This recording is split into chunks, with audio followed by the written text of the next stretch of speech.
as a mic check in Toronto. Okay, in Anaheim. I'll present it eventually. I'll do it. That'll be my new mic check.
Well, Stephen, it's been a while, obviously, since we saw you. The last time you were here for me today, you didn't end up fighting on Saturday. So, I guess what are the emotions now going through this again? Like, assuming that Shavkat makes weight and you get to fight on Saturday. Well, the good thing is that I don't think he's ever missed weight. So I know he's a professional. He's going to come in on point. So it's great, man. It's great to knowing that my opponent is a professional. He's going to come out here. He's going to make weight. We're going to put on a show come Saturday. So I'm just glad to be able to. It stinks that it's taken so long. I was looking forward to the fight in July, and really prepared myself for it.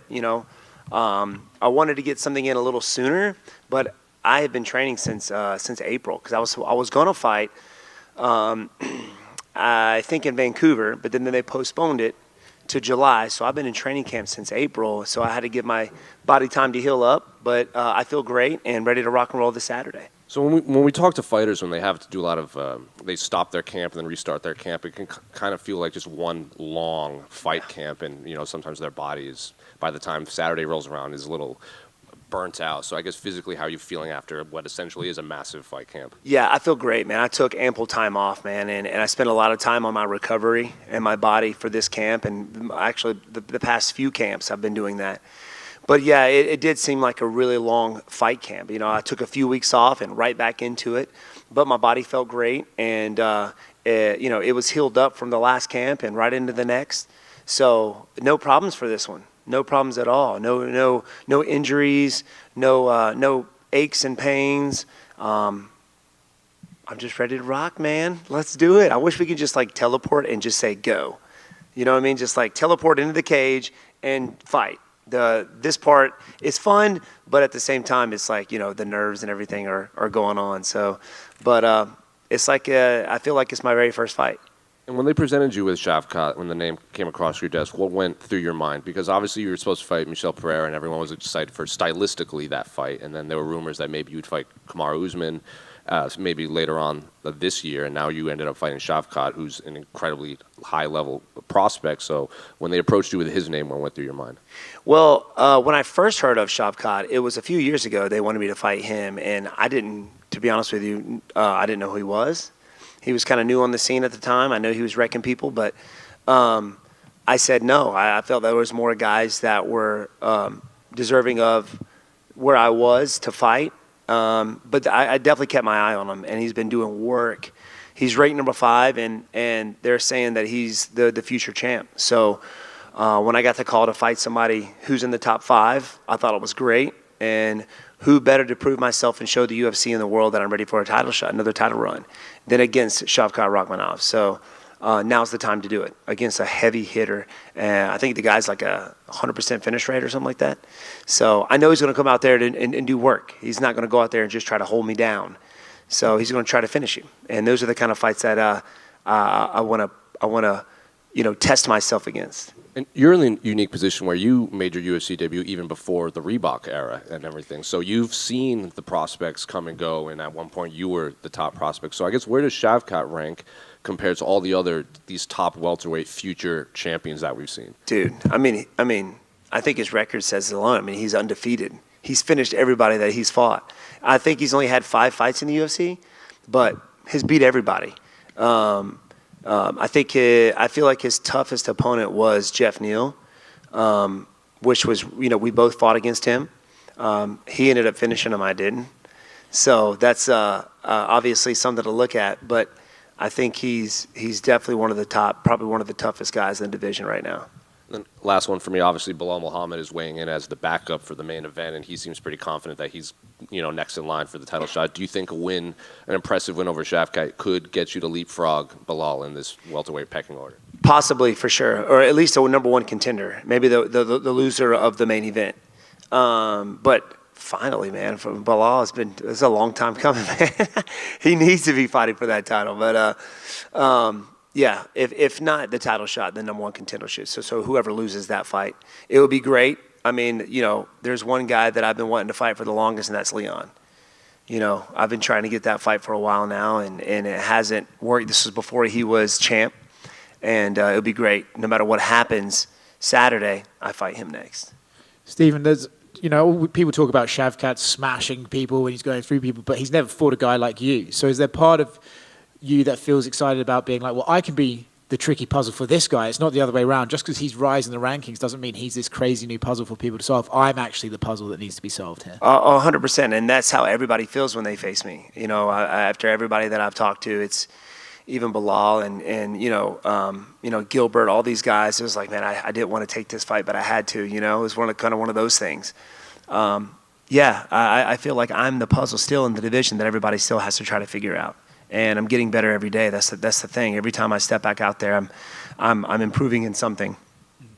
I've seen him fight. I've watched him closely over the years, especially when I first heard his name, and kept my eye on him. He's good everywhere. It's kind of like facing a Rory McDonald. When I first fought him, he was great everywhere. So it's another one of those. There's going to be a lot of adapting out there, I feel, because I feel like he's one of those type of fighters that he evolves when he fights. He gets better. There's a lot of guys at the top of the game right now. You've seen him fight once. You've seen him fight 100 times. And this is another guy, another Rory that I got to prepare for. So whatever happens, man, I'm ready to adapt. I've trained with some really good guys for this camp and over the years, and I've definitely prepared myself for this one. You are the underdog, but like quite a heavy underdog according to the bookies. But because of that, should you win, does that not suggest that this win meant a lot and it should give you that status to fight for that title? I think so. I really do. I mean, everybody's looking at my age right now. I think that's why I'm such an underdog, or the fact that he's got some grappling skills, which I've seen him fight, and the wrestling and the jiu-jitsu is something that I'm getting better at too. So, and like I said, what better guy to prove that to than Shavkat, right? So I feel like if I go out there and win this, man, I'm either getting the number one or the next title shot. I saw you on Embedded talking about the older guys who've won the world titles, the Glovers and the Yans, and you said, I'm 40 and I could be one of those. You're looking very good for 40. Thank you. But still, the fact that you are that age, would it be kind of an extra special thing to win the title at this age, right? You were so close before, but to be able to get there, lose, come back, go there and go back and forth, and to get it at this age, would that mean something extra to you? Oh, yeah. I mean, it goes to show and let everybody out there that age is just a number. I mean, Glover Teixeira is a kind of like my inspiration. To watch him win it at, 41 or 42 is crazy, man. So I feel the thing is, I'm 40, but I don't feel 40, man. I haven't taken a lot of punishment over the years in the fight game, and I hope to continue that. But I feel fine. I understand. It's funny when people say, man, this is your 20th fight, or you're a veteran. When people say that, it makes me feel like they're calling me old. I'm like, man, am I really? I mean, yeah, I'm 40, but come on, man. I'm not old. I can still go out there and bang it out with the best. And now's the time to prove it. But it would definitely mean a lot more at this age winning the title. Hi, Steven. Just one for me. I'm just curious if after when you decided not to take that fight, what you felt like when you saw how many people were defending your decision. I thought it was awesome. I mean, there was a lot of that going on with people not making weight, and I felt like it was becoming a thing. Like people were doing it on purpose to get an advantage over their opponent. And unless you've cut the weight, you won't know what it actually feels like to really suffer through that. And if your opponent doesn't do it with you, there's a difference. There's a big difference. So it was cool to have the fans and everybody behind me with that, because that was going on, I feel like, a little too much. And hopefully it would have stopped. Well, recently there was a fighter that the same thing happened to him, and he I don't think he took the fight, which was cool. I think more guys should do that. If you say you're going to be this weight, you better show up being that weight. Got to show honor and integrity and do it. Steven over here. Yes, sir. Steven, curious. Hey, Steven. Just curious about the main event. Do you have a prediction, kind of a pick, and who you think is going to win that? Man, people are going to say it's wrong, but I feel like, from looking at the Usman and Colby fight, we saw what happened there. And then we saw what happened with Leon and Usman. Obviously, Usman was winning the first until he wasn't. But that goes to show that Leon is just as good in the 5th round as he is in the 1st. He's got great takedown defense. He's also got a gas tank. I know Colby Covington is notorious for that. But I feel like Colby and Usman are very similar fighters, and I think Usman is the better of that, and Leon defeated him. Now, going into the second fight, I feel that Usman wasn't mentally there. I think that last knockout, scared him, and I think it was a little too hesitant in that fight. He didn't look the same. So that Colby Covington doesn't have that, you know. So I think he's going to be in Leon's face the entire time. I think he's going to try to tire him out, but I do believe that Leon's striking. He's the bigger opponent as well, so I think he's going to be able to defend the takedown a little bit easier. Not saying he's not going to get taken down, but I do believe he'll get back up to his feet and keep the fight standing, and I think Leon will pick him apart. Kind of tying into that, I know Bilal's kind of in the mix as well, and there's a lot of big stakes in your fight. But when you envision yourself going for that title, is there somebody that you want to have on that poster with you and sitting up at press conferences and somebody you think would get the fans excited? Is there one of those 3 guys? Man, it's definitely Leon. I mean, everybody, Leon's faced a ton of grapplers, so have I, but people want to see people get punched and kicked in the face, and I feel like that would be a great title fight. Me and Leon, if he wins it, of course. If not, then you know, I still would like to face him, even if he's ranked number 1. I would love to fight him. I think that would put on a good show. Not saying that he wouldn't eventually try to take me down. I think he will definitely do that. That's an option for everybody that faces me. But I feel like I got him. I feel like I can take him out, man. Thanks. Stephen over here. Just to follow up on Amy's question about what happened in your last fight, did that kind of affect your thought process and what opponent you're going to be facing for the rest of your career? No, not really. Not really. You know, this was something that happened to me prior in Liverpool, and I told myself then I would never let this happen again. So when it did, I stuck to my guns, and I was like, I'm not going to fight this guy. And it didn't really affect me mentally, to be honest with you. It was very disappointing that I wasn't able to fight in front of the fans. Everybody's looking forward. Stylistically, everybody wanted to see this fight. And I had a lot of people from South Carolina, Greenville, South Carolina, coming to that fight, and they weren't able to see me fight. So it was very disappointing. And to be able to go through a full training camp and nothing to show for it, really, but improvement, obviously. So I was more disappointed in that than anything else. Garry is a guy who called you out after his last fight. He's on this card fighting Vicente Luque. What do you think of his situation and his chances against Vicente Luque? Man, I would love to see, you know, I think this is going to be a great fight for sure. And I've already faced against Vicente Luque. I think Vicente has the skills to be able to win. But I feel that Garry is a very intelligent fighter. I think he's going to go my route and try to pick him apart, use his range, use his reach. His distance management is really, really high level. So I think he can come out with the W for sure. Thank you. Stephen? Yes, sir.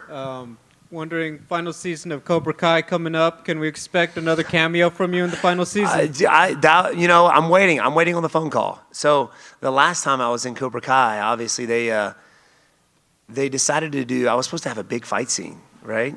But they ended up doing it the week I was in Vegas for fighting Bilal, so I wasn't able to do it. So they kept me in there as a little cameo. So they told me they were going to bring me back for like a big fight scene at the last season. So we'll see. I hope so. I mean, you know, I'm known as the karate guy in the UFC, so what better guy to have in Cobra Kai than me, you know? So I'm still waiting on that phone call, but I hope it happens. There's a lot more talk about Michael Venom Page coming to the UFC. I know you've got your own goals, but is that one of those fights that, you know what, under the UFC spotlight, the two masters are controlling the distance? Is that one that kind of needs to happen at some point? I think that the fans would love to see that fight, but, you know, coming from a karate background and me and him have hung out with each other a few times. That's not a guy I would want to fight, I would say, but it would be a good stylistic fight, I presume. I mean, he's very tough. He knows how to manage his dip. He's very quick. He's tall. He's lanky, kind of like Izzy. But, yeah, man, I don't think I would want to fight him. Thank you. Hi, Steven. I'm here. It's absolutely true that in Kazakhstan, all people are waiting for your fight against Shavkat Rakhmonov. But my question is about you. After last fight against Kevin Holland, you said that it's feeling like you are 25 years old. What can you say today before you fight against Shavkat? Same thing. You know, I feel like I'm young. I feel like I can still go out there and show the world that I'm capable of being the champ. So my goal is to go out there this Saturday and prove that against one of the toughest guys in the division that everybody's saying is going to be the next champ. I love watching Shavkat fight. He's a very, very, very good human being, very, very good martial artist. So when I got the call to fight him, I'm like, what better guy to show the world that I can still do it than Shavkat. So I'm looking forward to a banger, man. I think the fans are looking forward to this fight as well. Even though I'm the underdog, I'm going to go out there and get my hand raised at the end of the fight. Back here, Steven. Yes, sir. You have tons of high-level experience. Do you feel like Shavkat's game resembles anyone's that you've already faced? Like I said, Rory McDonald was very good everywhere. You know, not just a striker, but also a grappler, good grappler as well. You know, I've fought strictly grapplers like, you know, Gilbert Burns and Bilal Muhammad, but those guys kind of went a route that wasn't fun for me or for the fans, to be honest with you. It was an exciting fight. Shavkat Rakhmonov is a guy that's going to try to finish you, right? Which makes for more of an exciting fight. Nobody wants to see anybody just get held down, but I feel like Shavkat's not that guy. He's going to try to go out there and finish me. So I feel like it's going to be a more of an exciting fight than that. He's going to start standing up. Eventually, he's going to try to get me to the ground. But it reminds me of the Rory McDonald fight. So, you know, Rory McDonald was great everywhere. I mean, he was a full-fledged, you know, mixed martial artist when there were still specialists in the game, which was the era I come from, where just, you know, striking and you had a grappler or you just had a wrestler. But now everybody's putting it all together. So that's who he reminds me of. And then also wanted to ask you, sticking to your guns, not taking the last fight, ultimately in this position where you're facing a top 5 guy, do you feel like everything worked out positively for you? I think so. I think my management team, Paradigm, did a great job, you know, working through that whole situation, and we got this fight, man. If it wasn't for my team, this wouldn't happen. So they're awesome, man. They did it all. I didn't have to do anything really, but just say yes. Thank you. That was it for me. Yes, sir. Wonderboy over here. At this stage in your career, what are some of those key things that you feel about yourself that you've noticed that have gotten better throughout the years, other than the experience you have gained? Man, I mean, actually, what you just said, the experience, but I feel like my mindset going into the octagon and how I see things in the octagon right now, like more clearly than before. When before it was everything was happening so fast, it was hard to figure things out, but now I can kind of slow it down and really pick and choose my what I'm going to throw, what I'm defending with. And I think that has a lot to do with how we train as well. I mean, earlier on, you know, the training was very hard. It was, what I mean by that, with the sparring and the grappling was very hard. And I spent years, and I think this is why I'm 40 still doing this, is, you know, we take care of our bodies when we train. You know, when we spar, you know, we get fully geared up. We're not hitting hard to the head. We're still working, but we're being smarter with our training. And I think that has a lot to do with it. I think that's one of the things that has helped me get to where I am today, is not just how I fight in the cage, but the training leading up to it has changed a lot. Awesome. And I saw you mention there that, that you had a lot of people out there waiting to see you fight against Michel Pereira. Unfortunately, they couldn't see that. Did you bring some people out to this one? Yeah, man. I mean, every time that I fight, there's always some coming from Greenville or Simpsonville, my hometown, to come watch me fight. So it's really cool that, you know, they're coming out to support me, which is awesome. Always puts a smile on my face. And that's another reason for me to go out there, and just another reason for me to give it all I got. Thank you. Yes, sir.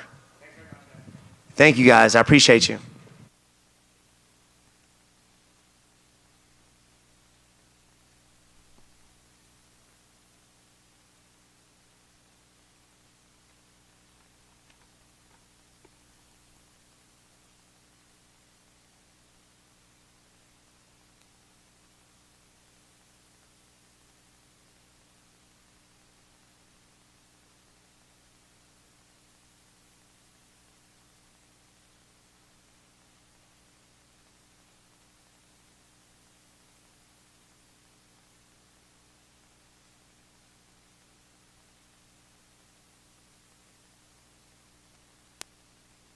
Paddy, over here. What's happening, lad? How are you? I'm good, very good. So I have to ask, like, obviously it's been 12 months since we last saw you, even at Media Day. So I guess how's the last 12 months been for you? How's camp been? And physically, how are you feeling after ankle surgery? Yeah, the first couple of months were tough, obviously, knowing that I had to get surgery. I ended up getting surgery in March, and then I couldn't like walk properly for a couple of weeks. And then I had like a long recovery, you know what I mean? I had a boot on my leg until mid-May. So that was about 12 weeks.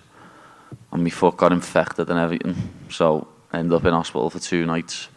It was a rough one, to be honest, lad. But at the end of May, I got married. So everything perked up from there. You know what I mean? The second half of the year's been much better.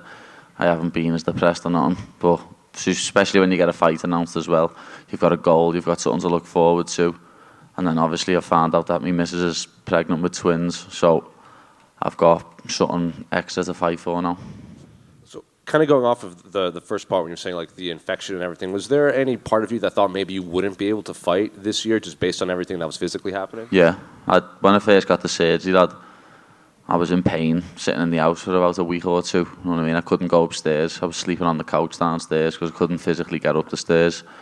It was tough. You know what I mean? Then obviously about 6 weeks in, when I got like the proper cast and stuff off my foot and had a boot on, I had to go to hospital because my foot got infected.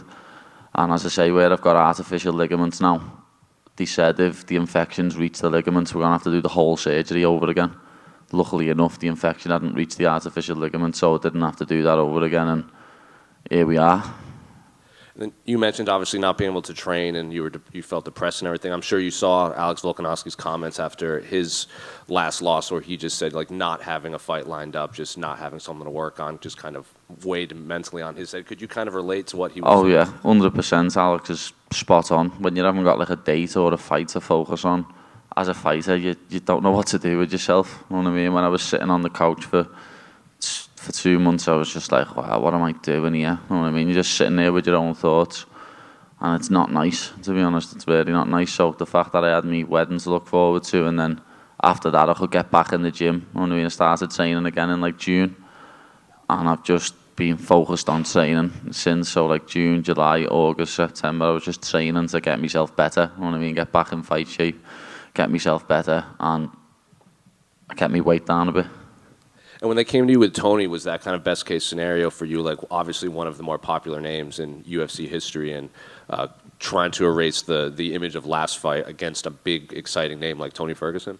Yeah, of course. As I always say, I'll never say no to a fight. So when his name was on the contract, I signed it. The funny thing was there was a fake card going around, wasn't there, for UFC 296 with like McGregor on and O'Malley, and it was me versus Tony. So I was getting asked by everyone, "You're fighting Tony Ferguson, you're fighting Tony Ferguson." I was like, "Nah, you know, lad, nah." And then literally 4 weeks later or something, I got a contract through with Tony's name on. But yeah, as I say, it's an honour to be able to fight Tony Ferguson, one of the best lightweights of all time. When I was a kid watching the UFC at like 15, 16, when I just started training, like he was in the UFC then, I was watching him fight then. So it's like that cliche saying, when your heroes become your rivals. But it's one of them, lad. Even I want to see Tony go out on a win, but I can't let him do it at my expense, lad. It's not happening. Then in his fight, like especially against like his Justin Gaethje fight, he was pretending to throw sand. He was doing all of this other odd things in there. So did you see that, and how do you prepare for something like so unexpected like that? Someone mentioned this before. Actually, I'll have to pretend to be a wizard and get a wand out. You know what I mean? If he starts doing all that. I watched the interview, and you said you're not expecting like the slow Tony Ferguson that showed up against Bobby Green. So while you're watching this as a fan, are you just noticing like every fight to fight, like Tony's speed and everything is drastically kind of dwindling at this point? Yeah, of course, but that's what happens when you get to that age. You know what I mean? He's 40 in a few months, and I think over the years he's relied on his athleticism and his speed to get him out of certain situations, and obviously when you get to 39 you lose all that. But I've trained for the Tony what turned up against Donald Cerrone and Anthony Pettis and Edson Barboza and Kevin Lee. You know what I mean? I haven't prepared for the Tony what turned up against Bobby Green and Nate Diaz. Last one for me, obviously, since your last fight, the British and English MMA scene has kind of exploded with Leon and Tom and everything. So what have you made of this rise of the UK MMA scene while you've had to watch from the sidelines? It's been great, you know what I mean? Watching Tom win the other week, getting up at like 4:30 a.m. in the morning to watch Tom and screaming the house down was great. And obviously the same with Leon. Everyone wrote him off in the third fight with Usman. Everyone said it was just a fluke, and then he dominated them over the 5 rounds. So the rise of UK MMA, it's coming, and we've always said it's going to happen now, so it's nice to see. Paddy, do you think when you're in there and you look across and you see Tony, part of it will be a little bit surreal, that you're literally like looking at Tony Ferguson being like, oh yeah, we're about to fight? Yeah, it will. Like, it'll be a little bit surreal, but at the same time, as I always say, it doesn't matter. The only people what matter in that moment is me, him, and the referee. No one else on this earth matters, and I'll show that on the night. Because you're a fan of him, right, does that make preparing for this fight a little bit different? You know, like Jose said, he throws a sand. You've seen that before, right? So if he does it to you, you're just going to sort of recognize it. And even his pre-fight talk, he said in an interview with ESPN, you're more worried about him blocking you on Instagram, and when he cuts you, you'll be running home to mama and stuff like that. But you've heard that stuff before from Tony, so does it bother you at all? Does it get a rise, or you just think, oh, it's the Tony show? Yeah, that's just Tony, you know what I mean? I'm waiting for him to say I've got Dana White privilege, to be honest. That's the one thing I haven't heard him say yet. I can't believe he said I was sensitive, though. You blocked me, mate. How did you find out he blocked you, actually? One of my mates said to me, Tony's on his way to Vegas. So I was like, is he? And went to look at his story, and he'd blocked me. You know what I mean? Bit of a weird one, like, shows I'm in his head. What did you make of his training with David Goggins? Can do what he wants, you know what I mean? As I've said in several interviews, Tony's never needed any help with his cardio or his mental fortitude. They're his 2 biggest aspects that he's still got to this day, you know what I mean? He can still go 3-5s, and he's always been mentally tough, you know what I mean? Look at the armbar Charles had him in and the leg lock Dariush had him in. So if that's what he feels he needs to do to beat me, go and do it, mate. It's not going to help you on Saturday night. I feel like you're aware of this as well. Like the fan reaction to you before your last fight and after that last fight did a massive 180, and I think you got as much criticism as I've seen anyone else get in this sport from that. How much of this win are you excited to do to be able to say, I'm here, I'm winning, and no matter what you say, you guys can't stop me from doing that? Yeah, it's going to be nice to shut a lot of haters up. You know what I mean? It is. It's going to be lovely. I can't wait to do it. I really can't, lad. That's why it was even worse the first couple of months after I'd done my last fight, because if I would have got injured after the Lever fight, it wouldn't have been like that, you know what I mean? It would have been plain sailing. People would have been up my arsehole. But when you get injured after having a very close fight and a performance like that, after saying I was going to dismantle him, which I would have if I didn't get injured in the first round, then it's a lot different. Paddy, just behind Oscar here. I saw you meet Cody Garbrandt at the PI. Did you explain to him the difference between a scouser and a sorcerer? Well, I done that last year when I met him here last year, to be honest. But Cody's one of the nicest dudes in MMA, lad. Whenever I see him here, he's always very welcoming, as he lives here now, and he's just a cool dude, lad. And you sharing a card with Ian Garry for the first time. You both sort of made your debuts a similar time. What are your thoughts on him as a fighter? Do you think he could be a champion? Yeah, he could, of course. Like, that welterweight division's wide open, especially if he beats Luque. He'll go into the top 10, or he's already in the top 10. He'll go higher up in the rankings. Finally, you got called out by Dylan Dennis. He wanted to make his UFC debut against you. Is that one you'd welcome if he gets signed? If he gets signed, lad, let's do it. You know what I mean? He fought Logan Paul and threw about 6 punches. He threw more punches at security guards than he did Logan Paul. Thank you. Paddy, over here to your right. Speaking of like stakes with this fight, I guess what do you feel like is at stake here? Do you think we can start talking rankings after this? Like if you get through Tony, or? Well, no, not really, because Bobby Green beat him, and Bobby Green didn't get a ranking. He had to fight someone for a ranking after beating Tony. So I'm guessing it'll be a pretty similar situation for myself. Beat Tony, and then I'll fight someone who's like ranked 15 to 12 or something like that. For you, you're in an interesting spot because you're so popular. I'm assuming UFC probably wants to put you on pay-per-views going forward. Is there part of you that wants to have that kind of 5-round main event sort of fight night headliner before you start talking about titles and stuff, or? I don't know. We'll see. I just go with the win, lad. whatever the UFC asks me to do next, I'll probably do it. As I say, I won't ever say no to a fight. So if the UFC offer me a 5-round main event, I'll probably take it. If they want me to fight on another pay-per-view card, I'll probably take it. Paddy back here. Paddy, last year, obviously, you came out and you talked about building, the Paddy Foundation, helping those struggling with mental health. With the time off, were you able to make more progress in just continuing to build that? Yeah, we have, to be honest. We've made a big leap forward. With the help of my manager, Graham Boylan, this year we've raised nearly £80,000. And we're going to be putting that to good use in my city, first and foremost. We'll be helping some kids on Christmas Day this year, and we'll be doing a lot more in the coming months. But as I say, this year's been great. You know what I mean? We've been able to raise a lot of money, and this is just the beginning. You know what I mean? We're going to keep raising money, and we're going to keep helping people. What would it mean to you for someone to say, Paddy's philanthropic goals were bigger than what he accomplished in fighting? That'd be amazing. You know what I mean? Like, as I've always said, fighting is one of the biggest things in my life, but when men come up to me and say, I didn't kill myself because of what you said after you fought, that means 10 times more than any fight ever will. And then final question, you obviously get a huge reception when you walk out in the UK. You had a great walkout in the United States. How would you compare the two and feeling that energy? You can't really compare them, know what I mean? They're both absolutely unbelievable. You can't describe what it feels like to walk out. It's a feeling like no other. It really is, especially when I start bouncing out and my song comes on and the crowd's going wild. It's a surreal feeling, to be honest. Thank you. Paddy over here. There seems to be like a bit of a dedication from you ahead of this fight. Like normally you like to kind of eat well and build up and weight in between fights, but it seems that you've been kind of in shape for quite a long time ahead of this fight. Is that true?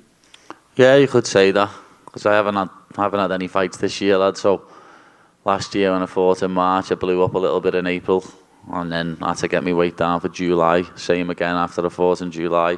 I blew up a bit in August, and then I had to get my weight down for December. But I haven't been to the States in a while either. That helps, not putting weight on. But yeah, I got married in May, and my weight was quite low for that. So, hopefully I can keep my weight down from now on, but I'm not just going to do it because dickheads tell me to. You know what I mean? If I want to keep my weight down, I'll do it because I want to do it. Do you notice, like, when you don't have to focus on that you can maybe focus a little bit more on skill acquisition? No, people always say this to me, but even when I get into fight camp, like my last fight camp, I think I was like I was about 190 pounds, 6 to 8 weeks out, which isn't, people do more than that in 6 to 8 weeks to make 155. It just gets blew out of proportion a bit because my face goes a bit chubby. You mentioned this is a lose-lose fight for you a couple of weeks back. Are you feeling a little bit different about it now, closer to it? Nah, still a lose-lose situation, lad, because when I win, everyone's just going to be like, oh, he beat a washed-up Tony Ferguson, he's already finished, blah, blah, this and that. Even though he's fought a murderer's row of lightweights up until he fought Bobby Green. And if it did somehow happen to lose, lad, people are like, oh, cut him. He's being beat by a washed Tony Ferguson who should be cut. So it is a lose-lose situation, but as I say, when a name gets put on a contract to me, I won't turn it down. It made me laugh, people on the Twitter experts and the internet experts saying that I turned down a rematch with Jared Gordon and I turned down a fight with Drew Dober. I've never been offered either of them again. Is there any names that are sticking out to you in the top 15? Obviously, you said you want to fight your way into the rankings. Is there anyone that sticks out to you? No, as I say, I don't need to call anyone out. They all mention me. But I reckon it'd be someone in like the 15 to 11 range. Who's that now? Like, I don't know, Bobby Green, Grant Dawson, Renato Moicano, people like that. I can't think of who else is ranked up there at the minute. Like, last one from me. Liverpool top of the Premier League. Are they going to do it this year? Oh, we're gonna. Lad, I said before the ball was kicked this year, lad, and I'm gonna have an early night Saturday. Beat Tony. Go and get a big greasy burger from In-N-Out, and then get up early and watch the Reds slap the Manx on Sunday. Paddy over here. Speaking of Liverpool, I mean, Dana said that he'd like to go out to other cities in England besides London. What do you think needs to happen for you guys to go to Liverpool? Well, he'd have to use a stadium, for one, because the arena there isn't big enough. And I know a couple of people at Liverpool Football Club now behind the scenes, and they've said they're happy to accommodate for it. You know what I mean? So, summer 2024 or 2025, well, I can get Dana in touch with the CEO of the club, and he can get it sorted. One of the biggest crowds you've ever seen, be about 60-something thousand with the seats on the pitch. And obviously, you became a big star inside the promotion, but if you were to headline an event at Anfield, is that like the moment where you sit back and say, I've made it? Yeah, that'd probably mean more to me than winning a belt, to be honest. And last one, another person you ran into is Sean Strickland. How was that exchange like? Oh, he's hilarious, lad. Sean Strickland's one of the funniest dudes ever. He's a legend already, and he's, as I say, bumped into him, had a little chat with him, and that he's absolutely hilarious. Paddy, right next to him. You had said that you have twins due in May, and you've got more to fight for. When you say that, what do you really mean by that, and what is the significance of being a father of twins? Because obviously, if I don't win this fight, I only get half the money, lad. You know what I mean? If Tony's trying to beat me here, he's taking food out my unborn baby's mouths. So that's not happening. And everyone says, like I've always said to people, getting your hand raised in the cage is the best thing in the world. Nothing compares to it. And like the only thing that maybe could compare to it is watching your children get born. And I'm going to have that times 2, lad, in a couple of months. So I can't wait to meet my little baby girls, and they'll be in the venue. They'll be in the venue watching in my wife's stomach. So it's going to be a good one. Awesome. Thank you. Good luck Saturday. Thank you.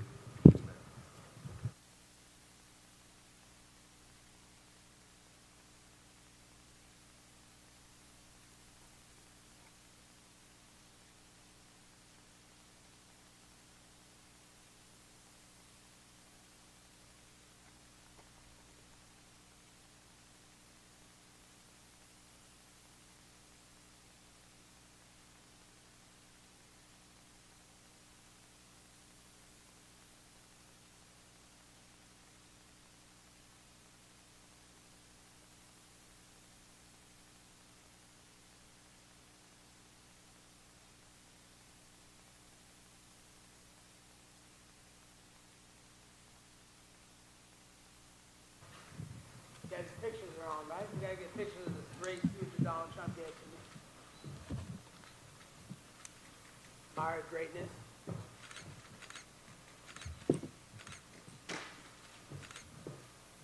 Make America great again. Make it free again.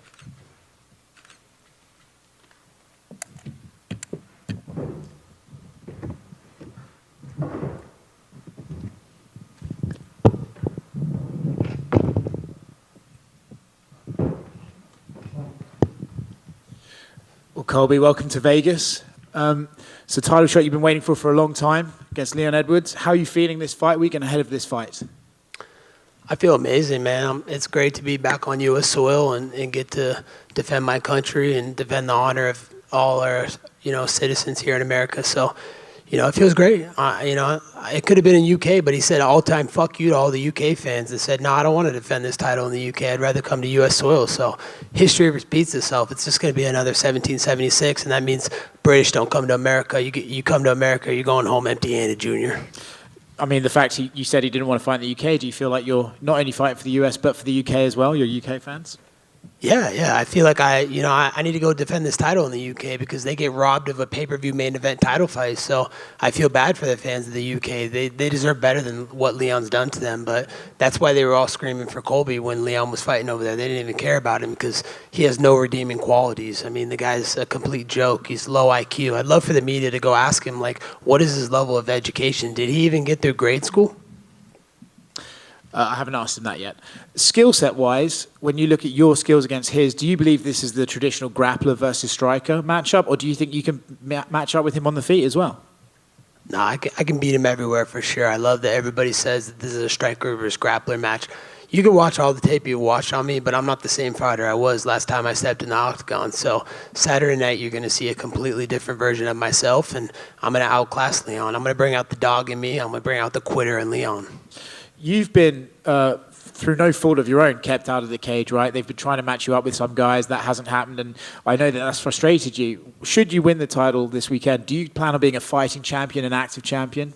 Yeah, I plan on being everything Leon isn't. And, I'm going to be someone that's a champion for the fans, that respects the fans, that make this sport go round. So, he doesn't care about the fans. He doesn't care about this company. I care about this company. This company changed my life. I love the UFC. God bless Ari. God bless Dana White, Hunter Campbell. Those guys have completely made a broke blue-collar kid from Oregon, a multi-million-dollar freaking figure. So, I'm so thankful for this company. I want to be an active champion. Leon, he's turned down so many fights people don't even talk about. I'm the one that had to save the day and be the apex predator and beat Woodley because he turned down when he had the sniffles. He had the sniffles and he turned down Woodley. And then he had a title fight with Usman in Abu Dhabi. He said, no, the sniffles again. Oh, no, I want a title fight. I want a title fight. They offer him a title fight. Oh, not that title fight. So what does that guy deserve now? He doesn't want to fight. He just wants to sit on that placeholder belt that he has right now. So it's okay. That's why Daddy Covington's here to save the day for the UFC and all the fans out there. Weighing in his backup is Bilal Muhammad. That would seem to suggest the UFC want him to be the number one contender. Is that someone you're interested in fighting? No, who wants to fight a racist? I mean, could you imagine if I said someone earned something off the color of their skin? That's absolutely despicable. It's disgusting. That guy hasn't deserved anything. I mean, it's not my fault that he's not a star. You have to make yourself a star. I'm the one that went out there and did the things that needed to be done to become a superstar like I have. What has he done? He hasn't done anything. He's out there race baiting saying, oh, he only earned this because the color of his skin. It's white privilege. Are you fucking kidding me? Dude, he's not getting no title shot. There will be no title shot for him. Last one from me. I don't know if I've heard as much anticipation for a press conference as I have this week. You've got names like Ian Garry, Paddy Pimblett, Tony Ferguson up there. Are you going to have lines for all of them, or are you just going to sit there and let them come to you? I'm chaos. I'm unpredictable. No one knows what I'm going to do next, but I can tell you one thing, that you play with the bull, you're going to get the horns. Colby, right here. You've obviously fought some pretty high-level former champions like Tyron, Kamaru, RDA, Robbie Lawler. So I'm curious, where does Leon rank compared to all these former champions that you faced? He's at the bottom of the end of where the guys that I've fought. I've fought in first ballot Hall of Famers, and this guy's had a pretty easy path. Everybody likes to talk about my path to get here. Let's talk about his path. Who'd he beat? RDA a couple years after I washed him up. Who'd he beat? 40-year-old Cerrone, 40-year-old Nate Diaz, Ricky Waters. Where does his impressive resume come from? Where's his young contenders on his resume? He doesn't have it. It never happened. So, he's nothing impressive. Saturday night, I'm going to expose him for what he is, and that's nothing more than a coward and a low IQ idiot. So if he wasn't the champion right now, would a fight with Leon even interest you at this point? Like if they offered you like a number one contender fight against Leon? The fights that offer me is the biggest and best fights the UFC come. This is a publicly traded multi-billion-dollar company. Could you imagine if I just fought some prelim fighter? We'd be defrauding investors. The UFC would get sued. I love this company. This company changed my life. I want to do good and the best business for this company, and this is a business. It's about making money. So, I want to do whatever the direction the UFC wants to go. I want the biggest and best fights.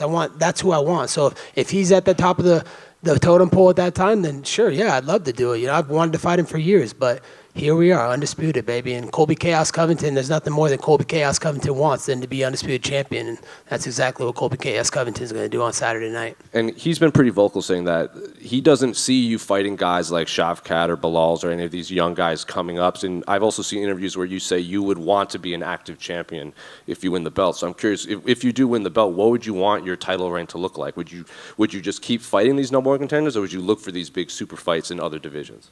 Of course, I'm in my prime physically and mentally.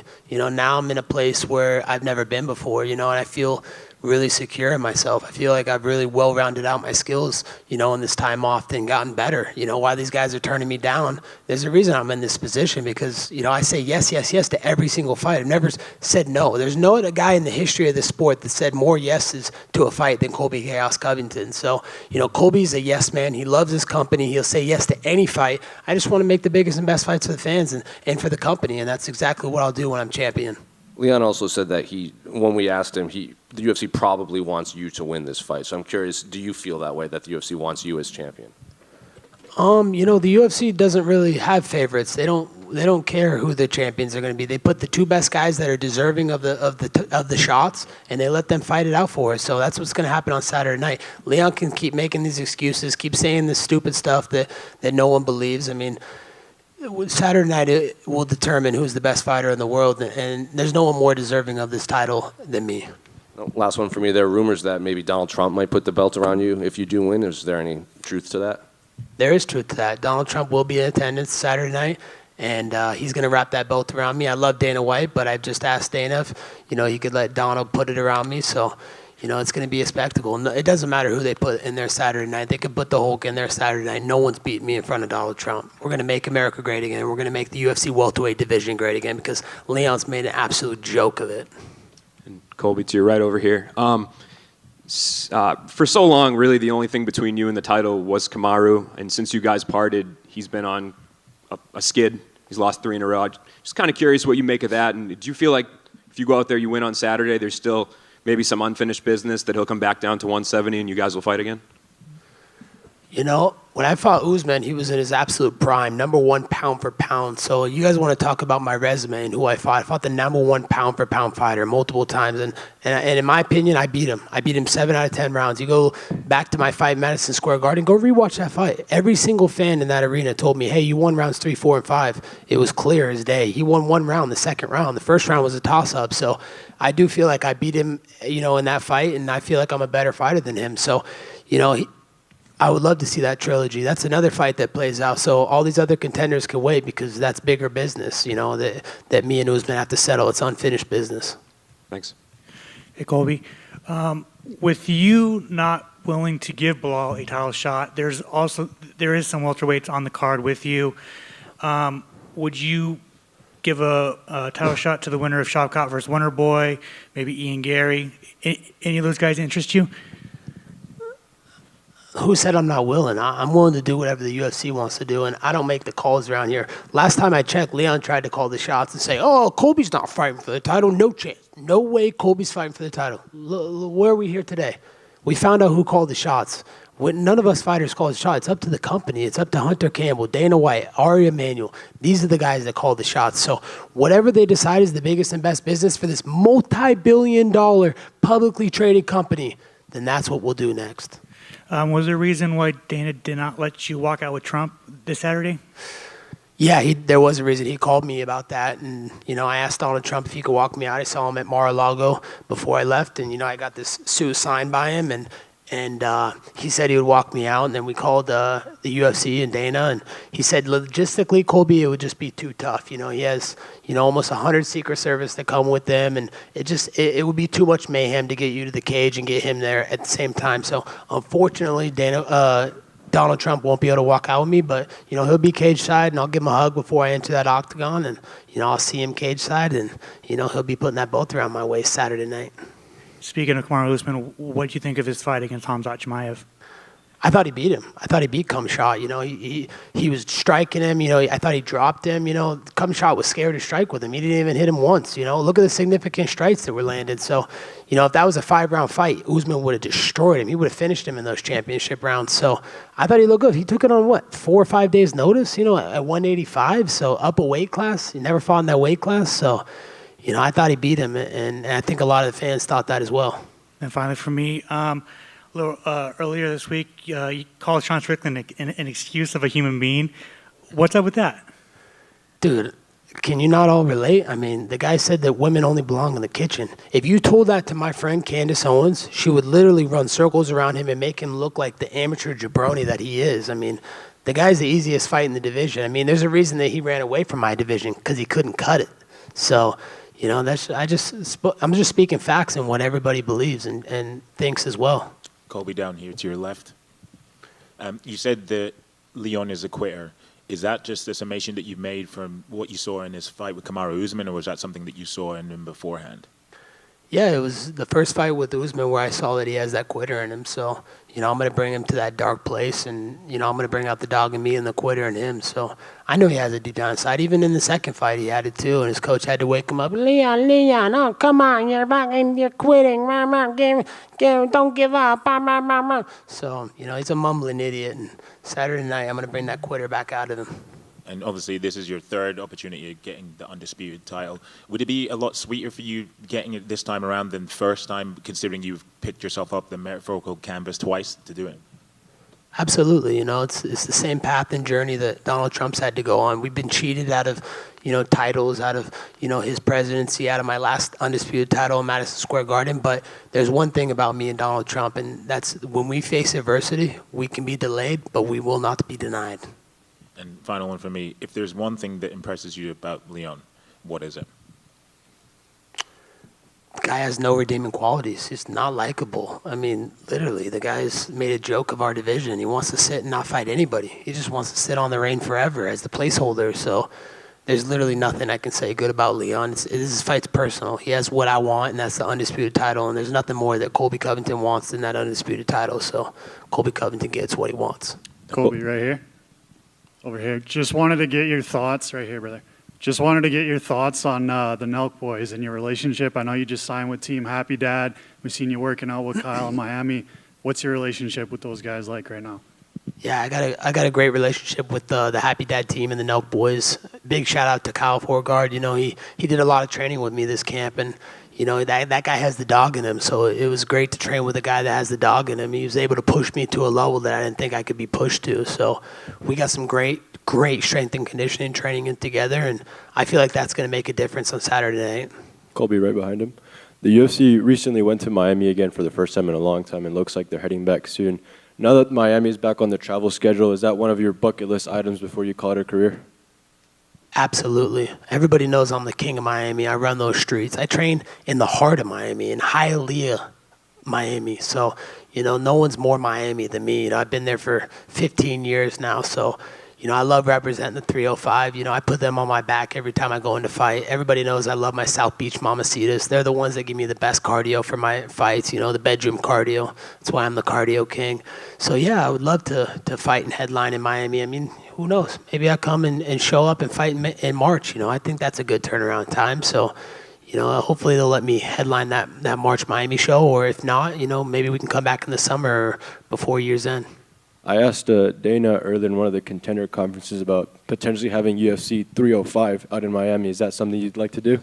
Oh man, that would be so incredible. I love the sound of that. I think that's a great storyline, and no better way than Miami's son, Colby Covington. So I'd love to do that. That'd be a dream come true, and you know, it'd bring the best out of me, fighting him in my backyard and getting to sleep in my own bed. It'd be so amazing. You know, I wouldn't turn down a home date like Leon would. And last one for me, obviously, you and Kamaru Usman have had one of the most historic and heated rivalries in the UFC, but he's showing you a lot of respect going into this fight week. I mean, what do you make of all that respect he's been giving you? Yeah, it was definitely surprising. It caught me off guard. You know, I really don't know what to make of it. I haven't really processed it fully, but you know, I can tell you one thing is that he's spent 10 rounds in that octagon with me, and he knows what I'm capable of. He knows the dog that's inside of me. So, you know, he's only speaking truth and facts, and shout out to Marty. Thank you. Colby, hey, I'm here. Shavkat Rakhmonov said that he will bring the belt to Kazakhstan next year. Will you be ready to face him if you become a new champion? Whoever the UFC deems necessary, that's who I want to fight. You know, if it's Shit Rat, if it's Islam, if it's fucking Sean Strickland. The one thing's for sure, I'm going to make welterweight division great again. I'm here to stay, and if these guys want to fight me, they're going to have to come to my division. So, you know, like I said before, it's a publicly traded company, multi-billion-dollar company. I love this company so much, changed my life. So I want to do the biggest and best business for the company. So whatever Hunter, Dana, and Ari decide, I'm up for it, dude. I never said no to a fight. I've said yes to every single fight in my career. Never pulled out of one fight either. Will you be ready to fight more often if you become a champion? Of course. I've wanted to be more often and more active. You know, this is because other people have been turning down fights with me. Khamzat Chimaev ran away from me. He was scared of my shadow. So, of course, he had to go up to an easy weight division. Everybody knows 170 is the premier division. It's the toughest division in the UFC. So, this is what most people on this earth walk around at, about 170 pounds. So, you know, of course, you know, Khamzat was scared to fight, and then there were some other people that were scared to fight, and you know, now we're here. All I can do is fight who they put in front of me. I can't go out there and fight some prelim guy because then they defraud the investors and they're going to get sued. So, you know, anytime, anywhere, anyone. That's Colby Chaos Covington's moniker. Right here, Colby. Leon said ahead of this fight that he just doesn't want to fight you or wait, he wants to retire you. What's your response to that? Wow, it's the first time he opened his mouth this whole time. He was scared to fight me. I mean, he got forced to fight me, so he didn't want to fight me. He knows deep down inside what's going to happen on Saturday night and what Colby's coming after him. So what I have to say to that is he's definitely not going to retire me. I just signed a new contract with the UFC. I'm going to be a lifetime fighter, and I'm not going anywhere anytime soon. I'm physically and mentally in my prime, and the best is yet to come from Colby Covington. You said you want to make the welterweight division great again. Is there any thoughts about going up and making the middleweight division great once again? How can I make, I could probably make them both great at the same time, but, my focus is on welterweight. I want to make this division great again. I want to solidify myself as an all-time great and the greatest welterweight of all time, so I have a lot of work to do in welterweight, and luckily I'm young and 35 years young and in my prime and mentally and physically, so, I got a lot of work to do, and I want to clear out this division first before I go up to middleweight, so anybody who wants to fight, super fight or not, you're going to have to come to welterweight. Last one from me. You paraded the suit that you're wearing there before you came on with us. What's the backstory to it? Yeah, so the backstory is, it's a Make America Great Again suit. I got Donald Trump to sign it, so this suit is worth a pretty penny now. And then I got Trump's mugshot, his unlawful, indictment. What a joke, I can't believe they're using the justice system against us. Do you guys realize how corrupt this system is right now? Like they're weaponizing the judicial system, the DOJ. I mean, it's political persecution. They're scared of him. They know he's the greatest threat to the he's the greatest threat to the swamp. And, he stands for democracy, and they don't like that. There's a bunch of communist people running this country right now, and we need to get them out. Our borders are wide open. Inflation is higher than it's ever been. I mean, our streets are burning, and we're sending money to Ukraine? For what? What about America? What happened to America first? That's what Donald Trump stands for, is America first. So right now it's America last. We need to make America great again. 2024 is our last stand. If Donald Trump doesn't get back in office, this country is done. Colby over here. Colby, I am curious, what did Donald Trump say when he saw his mugshot on your jacket? He loved it. He was like, man, that's creative. I love it. That's amazing. Then he gave me some advice on the fight, and then he just said, hey, man, I'm going to be in the arena Saturday night. Don't feel the pressure. Right? When I come, it creates a lot of pressure. He's the most famous person on planet Earth. There's no one more famous than Donald Trump. So he just said to just relax, be calm, and do what I do best: win championships, fight, and have fun. And we'll hang out and enjoy Mar-a-Lago afterwards.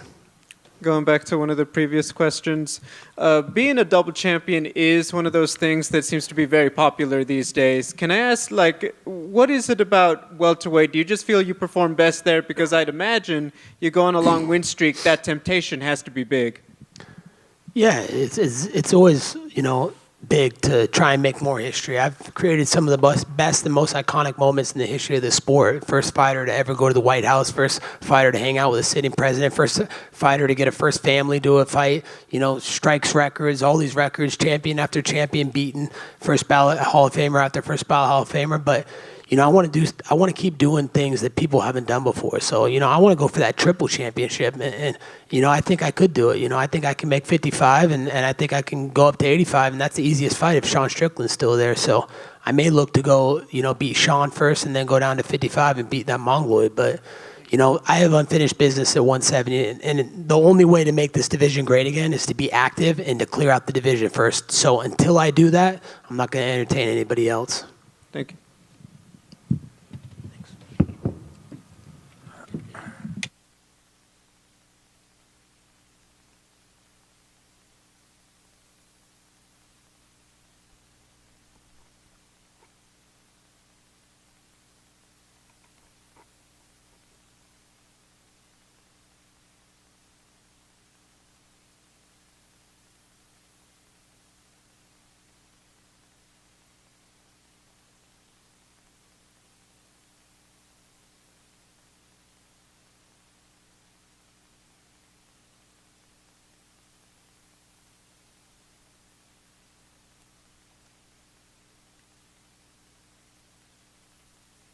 If you hate America so much and you don't like this country that gave you $1 billion, leave it or come deal with me. You go to China, go to these sweatshops that you employ all these laborers and use these women and pay them pennies on the dollar to make your millions. Fuck you, LeBron James. You're a coward. You're a spineless coward, and you're a bitch.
Hey, good morning.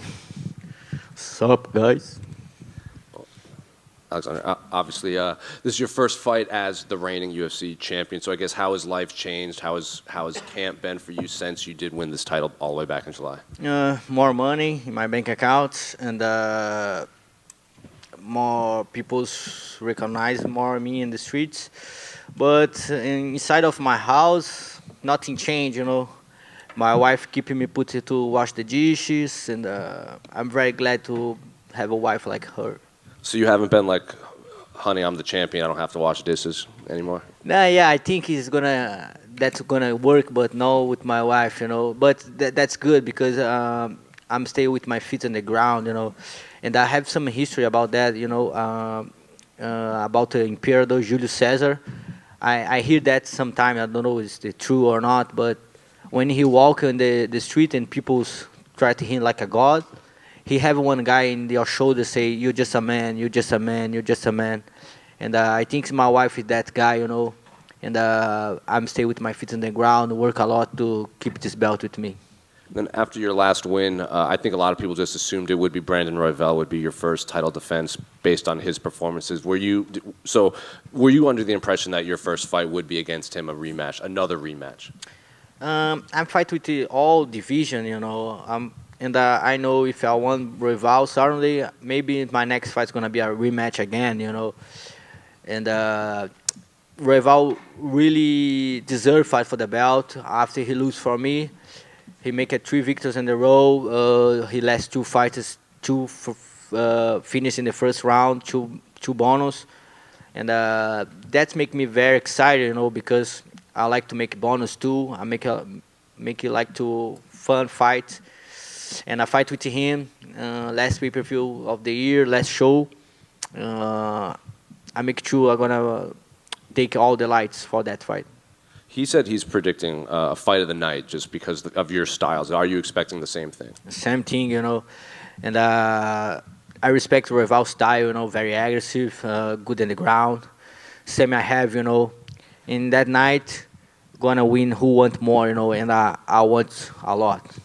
How have you seen him progress, and how has his skill set changed since the first time you guys fought? He's very young, When I beat him, I said this for him, You're very young. You can grow up in this sport, But I still learn too, I'm from America top team, and when I backed off my vacation after they win the belt, all the gym beat me, And I understand. You need to prove you are the champ all the time, I'm a champion July 8th, and I need to prove against December 16th. Do you think he's a tougher matchup than Brandon Moreno? I don't know, Now I fight with the Prime Moreno, now I fight with the Royval Prime, and I'm very happy to be a champ and fight with the guys with this high level, I know Royval can beat Moreno, and Moreno can beat him. That's division. All fight is good, You can take the number 15, he can beat the number 1, I love to be a part of this division, one of the more fun fights to watch. And then last one for me. After your last win, when you won the title, there was your post-fight speech in the octagon about your father and everything. I'm curious, have fans reached out to you after that, and with similar experiences, and now they can relate to you? Yeah, I think everybody grow up in 90s like me, have this situation in his life, and a lot of people connect with my history, and that's nice in that point,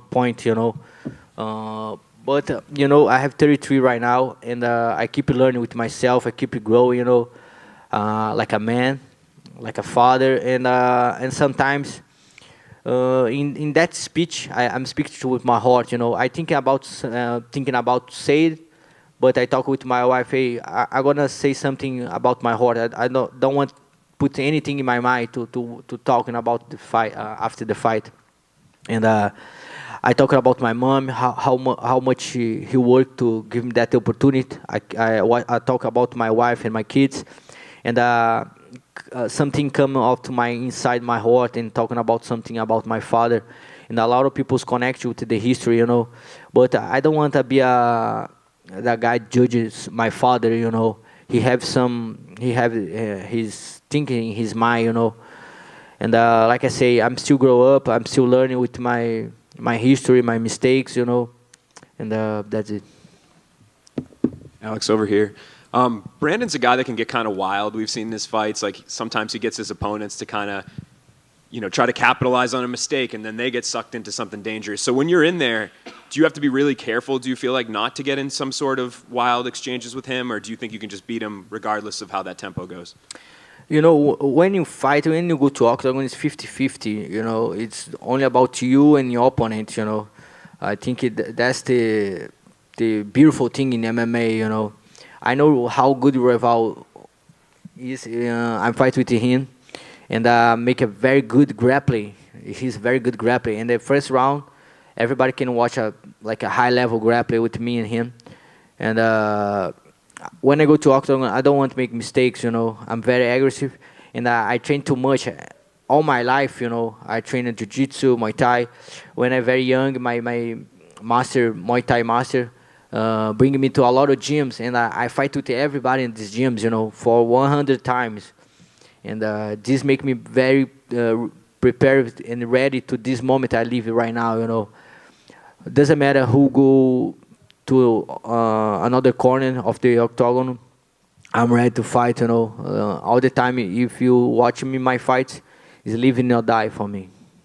Now that you're sitting atop the division with that belt, looking at the rest of the division, there's a fight coming up, Brandon Moreno and Albazi. I'm assuming that will probably be your next challenger should you get through Saturday. So I guess what do you think of that fight being booked and kind of those two guys?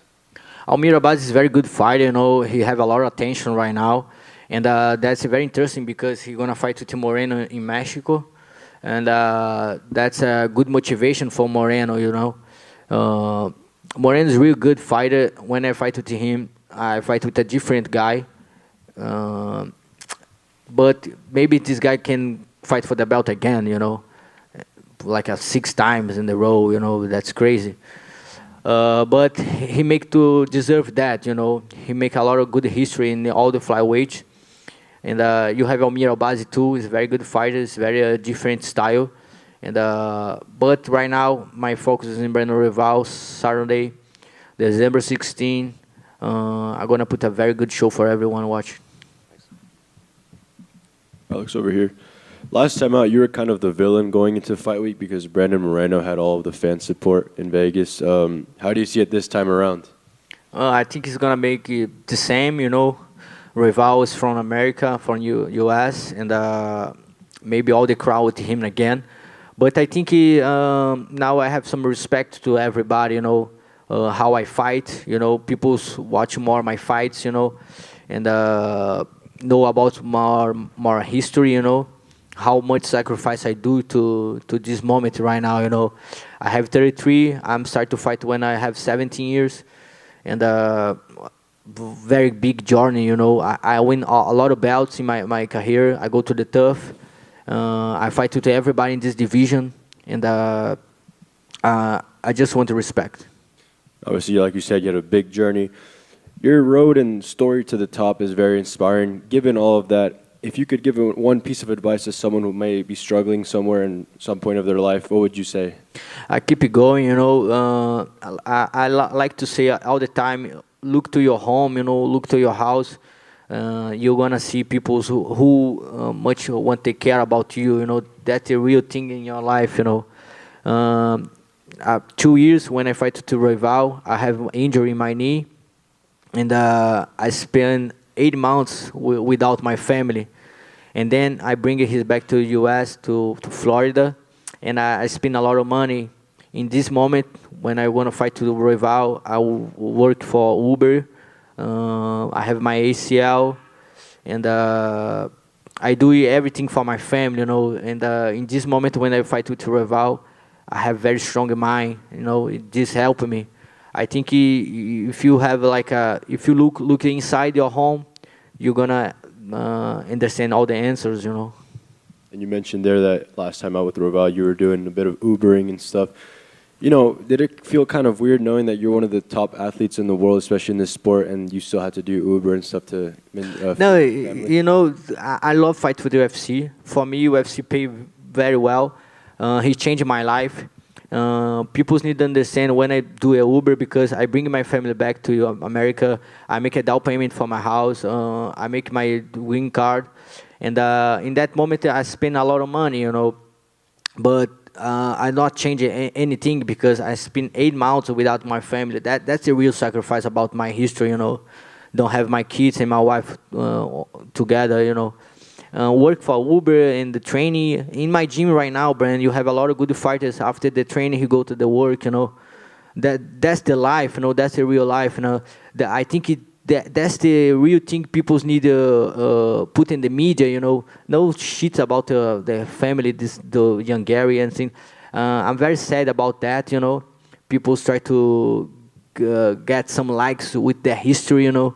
I think people need to put more something, good things for everybody watch, you know, about how you work, about you want to take care about your family. Awesome. Thank you. Alexandre, back here. I see you, man. Sir, you on a 4-fight win streak, you win the title, the confidence is at an all-time high, and does it give you an extra edge of confidence that during this 4-fight win streak you already beat Brandon? Like I say, bro, when you fight the 50-50, you know, maybe my motivation is about if somebody beat me, I'm going to train a lot to beat you again, you know, and that's make me train real more, you know. I don't feel relaxed with this time, you know. Like I say, when you go to Octagon, it's a 50-50. We need to be alert all the time.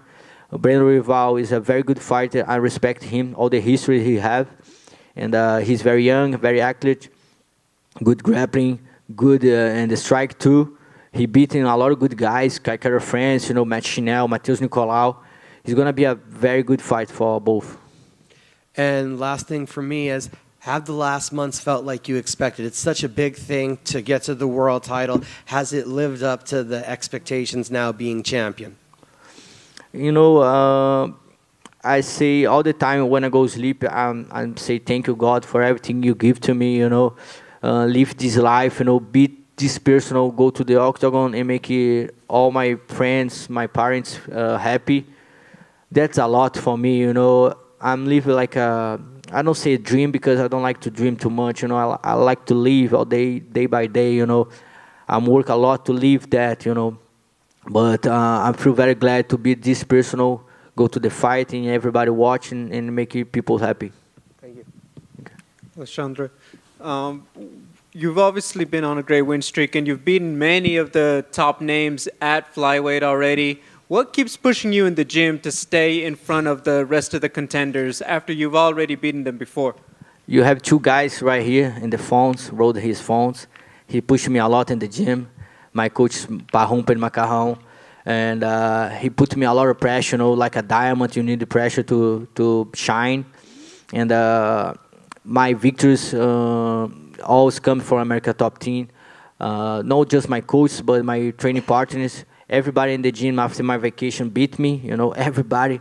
And you need to be good training, you know. Like what I try to say is like I'm champion July 8, and I need to prove one more time I'm champion July 16, you know. That's it. You have good people on your side, and you need to understand who is your family and who your job, you know. And I understand these 2 gentlemen right here is my family, and I'm very glad to have these guys in my life.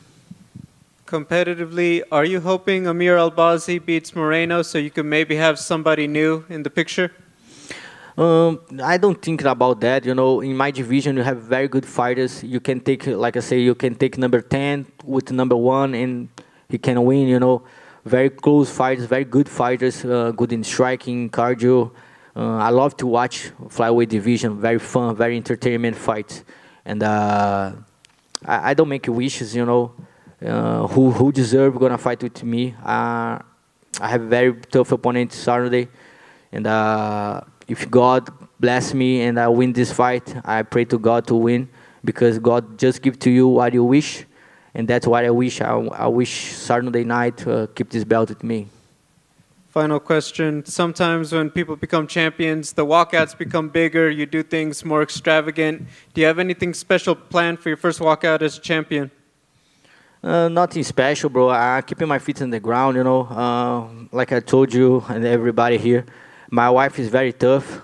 After this fight, maybe I need to go make good things just with my family, you know. Maybe some vacation together, you know.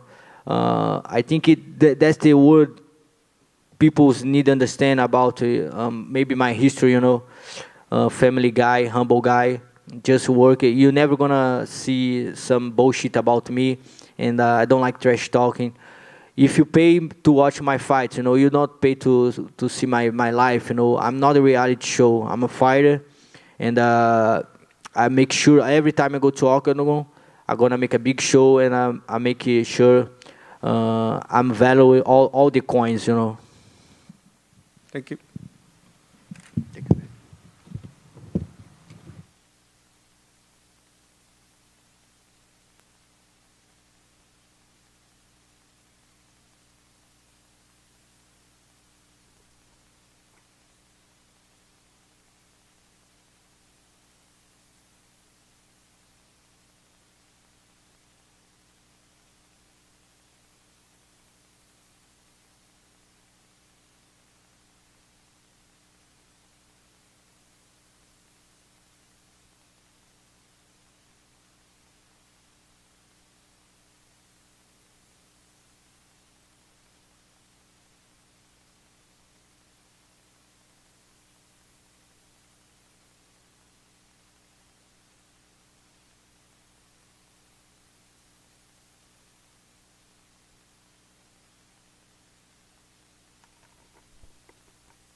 Hey, what's up, y'all? What's going on, man? How are you? Good, and yourself? I'm doing well. How's it feel? I know this week has been something you've been aiming for a while, so how does it feel that you're finally on a title fight week? Man, it feels, I don't know, it feels unreal. God damn, you good, bro? Hey, good shit over there, Spilsberg. Excitement's getting to everyone. Yeah, damn. But cool, man. Yeah, I mean, you're 7 fights into your UFC tenure. You're already having a title fight. Is there a part of you that this came even sooner than you expected when you first signed up in the UFC? Yeah, when I first got to UFC, it just seemed like it was all happening so quick. But yeah, I don't know. I feel like I just had to learn some lessons along the way for sure. And it's like I do feel like it's like the trust the timing type of thing. So yeah, I feel like this is just all coming about all perfectly at this point in time. Yeah, and I guess does it feel any different going through this week? Is there more media, more of a spotlight? Do you feel it at all, or not really?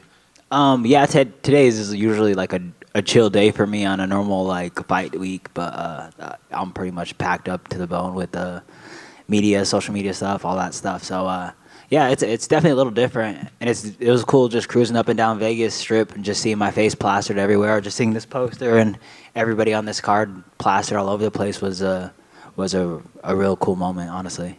One aspect that isn't foreign to you about this experience is your opponent. You guys have been in there before, so I guess kind of talk to me about him, the championship version of him, and kind of where he's at right now. What kind of fight are you getting in with on Saturday? Yeah, I'm getting in it with one of the most dangerous fighters in the UFC. Definitely one of the most dangerous fighters in the UFC flyweight division. He has finishing skills on the feet, on the ground, and yeah, I very early on into camp, I had it put in my head that I got to put myself through hell to win this fight, because to win this fight and then in this fight, I'm gonna be dragged through hell, and I'm gonna drag him through hell, and I just had to be comfortable in that fire.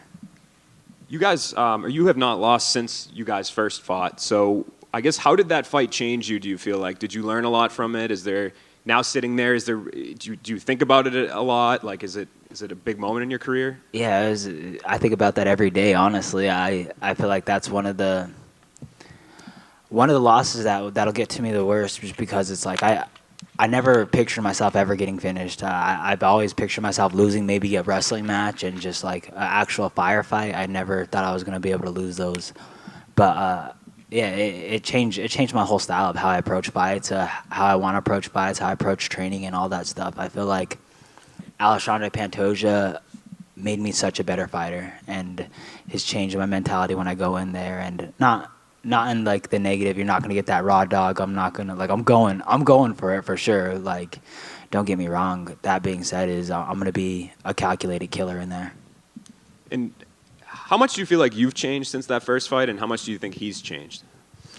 I think I've changed my style drastically, and you could see it in there. I used to walk forward and just throw a bunch of quantity punches and just kind of stay in someone's face. And I feel like these last 3 fights, I've just slowly mastered a style that I really want, and a championship style that's gonna not only win this fight, but win all these fights to come. And I feel like I can adapt my style and fight these guys in different style in many forms. I can fight on my front foot, I can fight on my back foot, I can fight in a taekwondo stance, I can fight in a boxing stance. I feel like I'm just far superior compared to these flyweights. And to be 100% honest, and I'm preparing for the best Pantoja, but if we're being realistic, I've watched Pantoja since the legacy fights, and I feel like he's throwing some of the same kind of punches, a little bit of the sloppiness and all that stuff this whole entire time. And it's like I feel like if we're talking about adapt and skill growth in this time period, I've grown drastically compared to him. Did you feel like even with the Moreno fight, I know a lot of people were surprised by his performance that he beat Brandon. So did you kind of still see that complacency that you're talking about in that fight, kind of that plateau? I wouldn't say complacency, but yeah, no, just certain tendencies for sure that I've seen in him in that Moreno fight. And that was the cool part about the Moreno fight, is there's 25 minutes of it. You can watch that for half an hour, and there's so much homework that we studied on and we could have got done on. So I feel like watching that Moreno fight, there was a lot to learn, but it was all stuff I already kind of knew and saw. Right, over here. This change that you said after that first fight, like just your approach to training and everything, was that based off a conversation with coaches? Was that just like a conversation you had with yourself? Like was there a moment that kind of led to that change? Yeah, I'm surrounded by really like honest people and like open people and people who aren't afraid to hurt my feelings. And it was a conversation with coaches. It was a conversation within myself. It was a conversation with like my family and friends around me of just like, okay, why is this stuff happening? And it's just like, because honestly, like I feel like what lost me that fight is just like like what I fuck up all the time. It's just like I rush things. I try to get to the finish line and all that thing. And like, if that's doing the dishes or if that's in a fight, you know what I'm saying? I don't need to get dishes done in 20 seconds, and I don't need to get this fight done in 20 seconds. I got 25 minutes to finish my opponent, and I can go in there and play with my food for a little bit, you know? Do you think this change into your approach will even extend your career just based on, like, you know, recovery and not just being full throttle the whole time in the fight? Yeah, 100%. I would go into fights. I have probably, I think, like 3 or 4 fights that are first-round finishes. Or not first-round finishes, finishes in less than a minute, which is cool. That being said, I've also been in fights where I shouldn't even got touched and I was getting hit because I was just taking unnecessary risk and trying to finish the fight. I felt like my whole entire career, it's like if we get into a shootout, if I'm getting into a shootout with anybody, I'm the more dangerous fighter and I'm going to walk away. That loss to Alexandre Pantoja is the first time I got in a shootout and I lost. And yeah, I took that to heart, and from here on out, I'm just a sniper. I'm a calculated killer, and that's how I'm approaching these fights from here on out. And then I've heard interviews from you, and then he was just in here, and you both said the same thing. Like, this is most likely going to be the fight of the night. Like, that's what you guys expect. But historically, fight of the night means it's a close fight and it's a hard fight. So I would imagine you don't want a close fight. You want, as you said, a perfect performance. So I guess what type of fight are you expecting from yourself? Is it this back and forth war, or do you expect this masterclass performance? Yeah, man, I want a masterclass performance. I feel like the skills that I've progressed along the way and the style that I've adapted along the way, I feel like Alexandre Pantoja would be the perfect canvas to paint a masterpiece on for my title fight. Then last one for me. When he was in here earlier, he said that he felt anyone ranked 10-1 could be fighting for the title in this division just because of how competitive and how talented this division is. So I'm curious, just because Alex has the belt, do you view him as the actual best flyweight in the world, or are there other guys out there that you view as maybe even more talented than him? I don't think why Alexandre Pantoja is the champion is because he's the most talented in the division. I feel like he's beaten people that are far more talented than him. I feel like what Alexandre brings to the table is an iron will and a heart of a lion, and that's what people ask me. They're like, how do you break someone? Excuse me. How do you break someone mentally like that? And I feel like for the last few days, it's just like you can't. I'm not preparing to. I want to break him mentally. I'm preparing to break him mentally, but I know he's not going to break mentally. I got to go in there this Saturday and break him physically. Hey, Brandon, back over here. What's up, bro? So, you know, your UFC debut, you're crying in your post-fight interview saying you don't want to go back to work tomorrow. Fast forward, you're fighting for a title on Saturday. Can you kind of reflect on that? Yeah, I wasn't crying. I got eye poked, so I just want to make that very clear, you know. Yeah, no, I think about that all the time. It's just especially like I was cruising the boulevard, the Las Vegas Strip, and just seeing my face plastered, and it was just like, damn, like I don't know too many other people's journeys except for like my team directly or like, but it took so much to get here. It took so much to get to the UFC, to get to the top 10, to fight for a belt. Is just like I don't think anybody knows what you have to put yourself through, the sacrifices you make along the way, the people you lose along the way, the moments you lose along the way. That is just like, man, it took so much to get here that this Saturday I'm going to take it all in and I'm going to give it everything I fucking have, and I'm just going to embrace this journey to the fullest because, you know, this is a crazy moment, and this is like a once in a lifetime opportunity almost, you know. On that same note, you were on the prelims your last fight. Dana said he fucked up. You said you're never going to be on the prelims again. Your next fight, your co-main event. Is that just... You want to know something really cool? And I forgot about this. Is last time we were cutting weight at the... Last time I fought Alexandre Pantoja, we were cutting weight at the quarantine hotel. And I was running on the treadmill, and then he jumped on the treadmill and ran next to me. And we didn't say anything to each other. We gave each other like a head nod or whatever. But the last words we said to each other was just like, bro, why are we not co-main event on this card? Why are we not? We're like, we should be higher up on this card, and that was like something me and him said to each other, and it's just cool that 2 years later we're fighting for a belt for the co-main event. And finally, what would bringing the belt back to Factory X mean to you? So at my gym, I'm the longest student there, which is dope. I didn't even realize it until like this year, but it's like I'm the longest student that has been there. I've known Coach Mark for most of my life at this point in time, and I feel like the opportunities, the way I view my teammates as family member and all that together is just like, if I go out there and win this belt, I feel like I just improve all of our lives. I improve all of our opportunities. I can get more say in my teammates being on a card with me. I see Adesanya, he won a belt. His teammates 3-0, or he was 3-0 and got signed to the UFC. Is like, I have teammates that are 8-0 UFC fly. That should be a UFC flyweight, the UFC caliber. That's not in the UFC yet. Luis Goulet, and it's like that opens up opportunities and gates for all of us. And I don't think that I'm just winning this belt for me. I think I'm winning for the whole team for sure, and I'm winning for the city and the people around me. Brandon over here. You mentioned on UFC Embedded that being an uncle is the best title that you carry. If you went on Saturday night, does that change? Yeah, for sure. No, not at all. I'm sorry. Yeah, no, nothing changes with that. Honestly, bro, and I have it in my head too. It's just like, fuck the belt. I'm out for revenge, and I'm out for notoriety, and I'm out for respect. I feel like I've been getting shitted on since I've been in this, been in the UFC. I've been a classic fucking underdog every single one of these fights, and it's like on Alexandre Pantoja, I get me being the underdog for sure, but fuck the belt, bro. I'm out for revenge, and I'm out for respect. And I saw you mention the Legacy Fighting Days earlier. Both of you come from that promotion. Obviously, he came from the RFA banner, and you're from the LFA. I guess how cool is it to have two champs from that promotion now meet for the UFC belt? Yeah, and it just it speaks volumes to that promotion. I think another thing that speaks volumes to that promotion, as far as me goes, is I came from LFA and then immediately jumped in the top 10 of the UFC division and was just fine. You know, I was just tried and true. Anybody that beat me in the LFA got signed to the UFC right afterwards, and it was just like that promotion is the reason why I'm here for sure. And obviously, you're no stranger. You see how like all these title fights have been filled with rematches at the flyweight division. If you become champion, is there someone you'd like to see next? Maybe a fresh face? And I'm not looking for a fresh face. I'm on that Raw Dog Revenge tour. I want to see Brandon Moreno next. Thank you. Brandon over here. I think both you and Pantoja are excellent in the scramble position. Do you feel that this is an area where the fight could be won and lost for both you guys on Saturday night? Yeah, for sure. I feel like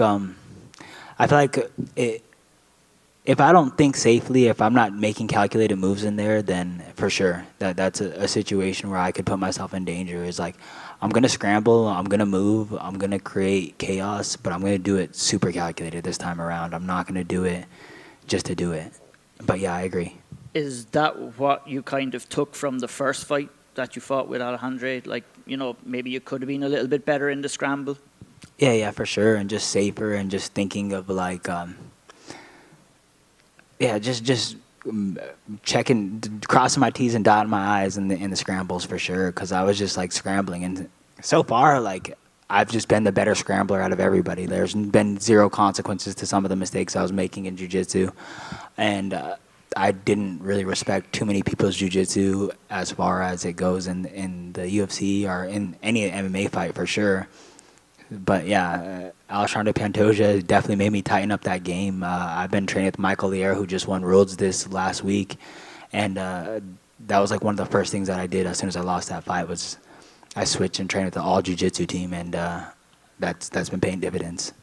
In your preparation, obviously this is 5 rounds. Have you had to change it up much? Are you worried about pace and stuff like that? Because both, like, similar enough to the scrambles, you guys set a pretty heavy pace in there as well. Yeah, it's not something I'm worried about. It's something that I welcome. I feel like I have like a Prefontaine mentality of just like a suicide pace is the best pace, and you know, Saturday will be a good day to die. You know. Thank you. Brandon, why do you feel back here that Pantoja is the perfect opponent for you to implement your new style against? I feel like Pantoja is an opponent that's gonna put us both in danger. I feel like Pantoja is gonna risk it all and not only put me in danger, but he's gonna put himself in a lot of dangerous positions. And I feel like if I'm just being calculated, I could capitalize all over that. And also wanted to ask, you said there's been a lot of changes. Were any of these changes that the coaches had possibly suggested previous that it took you having the setback to open your eyes kind of to what they were saying? Most likely, honestly. I don't know. Probably. All right, thank you. I appreciate you.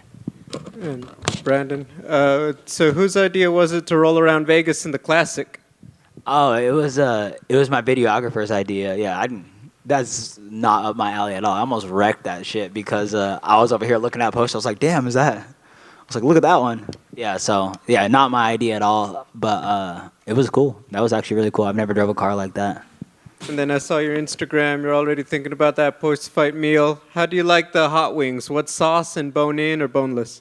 Oh, man, boneless for the most part because I like a messy person. So, yeah, boneless for the most part. But, I don't know. I'm bored. I like medium, mild, and stuff like that. So, yeah, nothing crazy. But what I'm craving more than anything is just chips and salsa after I weigh in. Thank you. Thank you. Thank you, guys.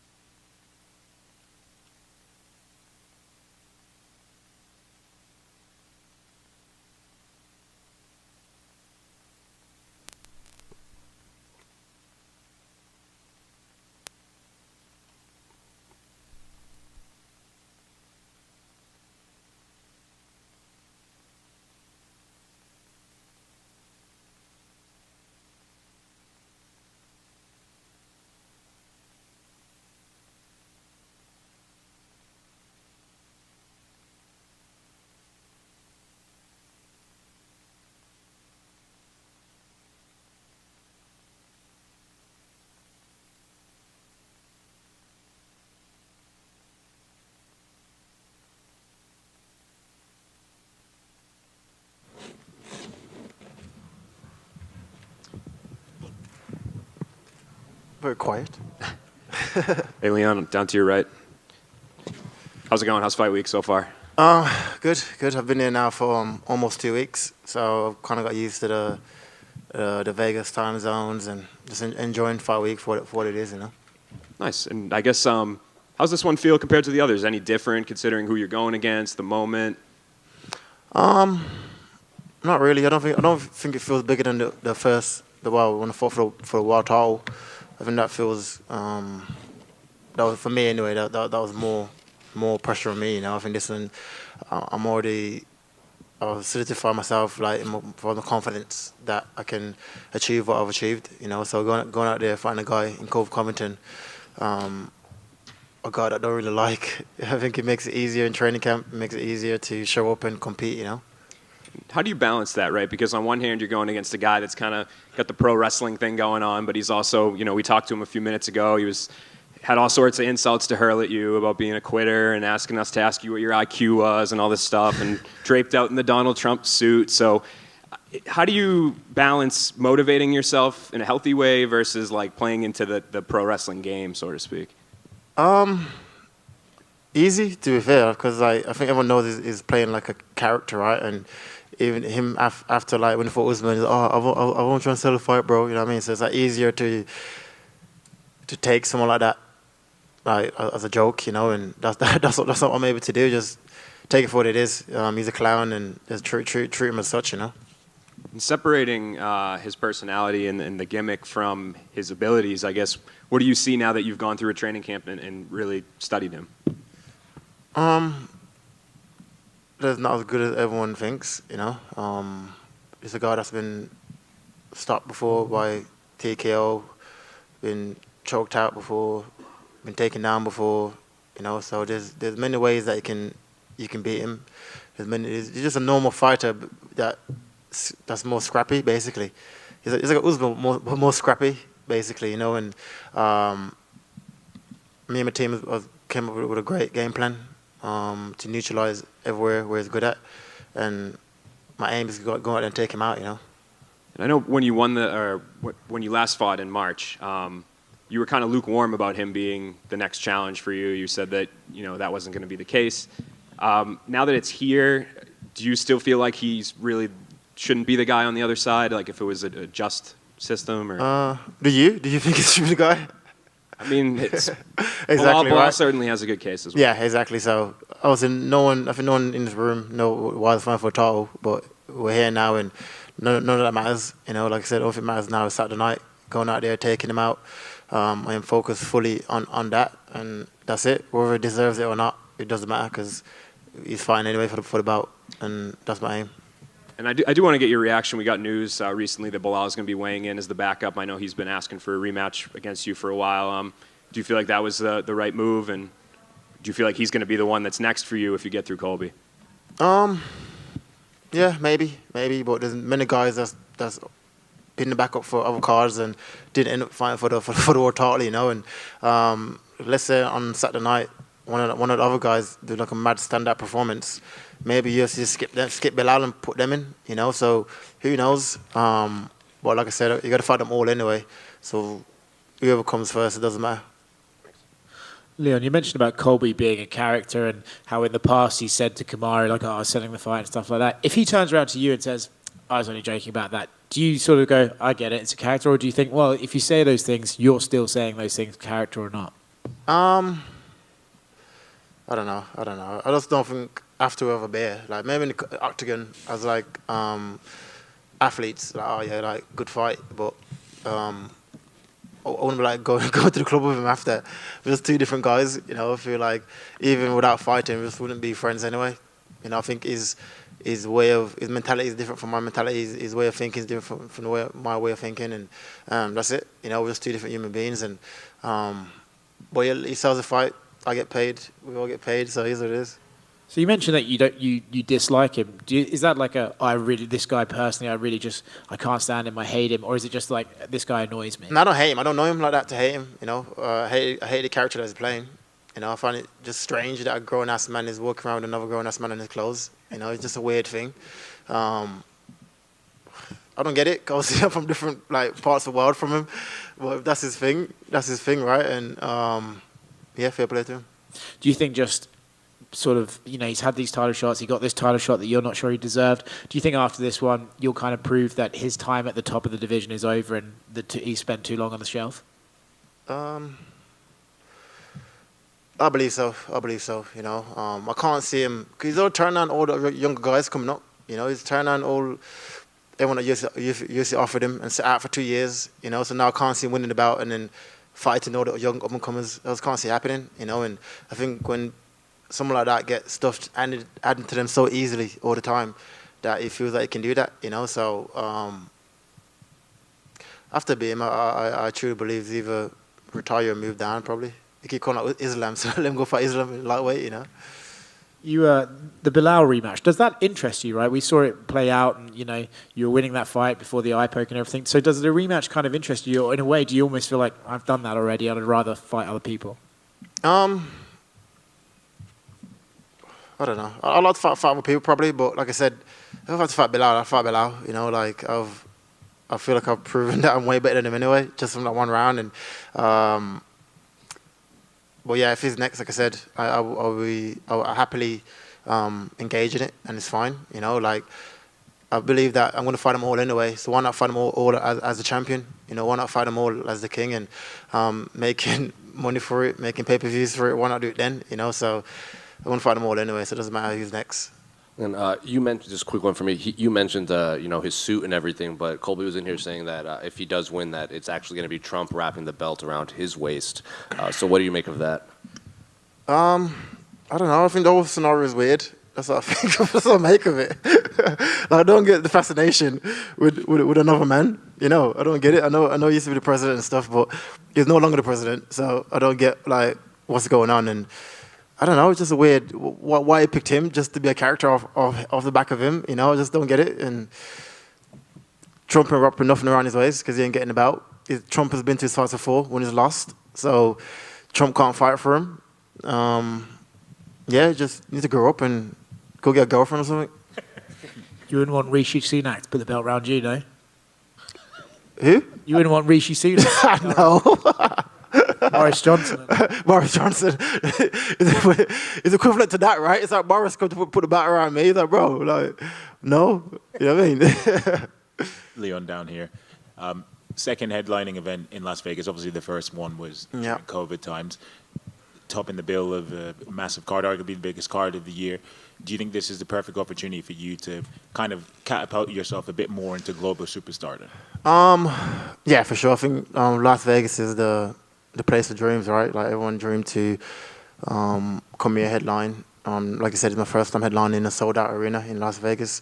It was that weird, like seeing myself in lights in Las Vegas, you know. And even though I've been there before, it was because of COVID. So yeah, it's I think therefore I can use this opportunity to prepare myself even more, you know. And Kamaru Usman was a pinnacle in my career for getting the belt, but now it's my time to reign, you know. And I know you said in the past you're a big Marvin Hagler fan. Have you walked past Caesar's Palace where he fought Ray Leonard? I went shopping there actually yesterday. Yeah. But yeah, he's one of my icons and someone I greatly look up to, you know. So RIP. And and obviously this is Colby's third crack at the welterweight title. How satisfying will it be for you to essentially slam the door in his face in terms of title contention and potentially usher him into retirement? I'm just focused on me. You know, I'm not really focused on like this is Colby's last shot. I know he ain't beating me. That's the main thing. Like whether we go down to somewhere else and get a title shot, then fair play to him. You know, like my aim is not beating me, and that's it. You know, I don't give to. I don't care what he does with his career after that, and that's it. Cheers, bro. Leon, to your left. What exactly makes Leon Edwards have the most aesthetic physique in the UFC?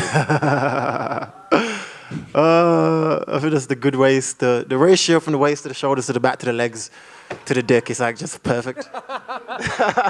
It's not just perfect. What have you made of all the new fans you've got from that? Because you go on one of your Instagram pages. Yeah, I know. Literally every post I put up is funny.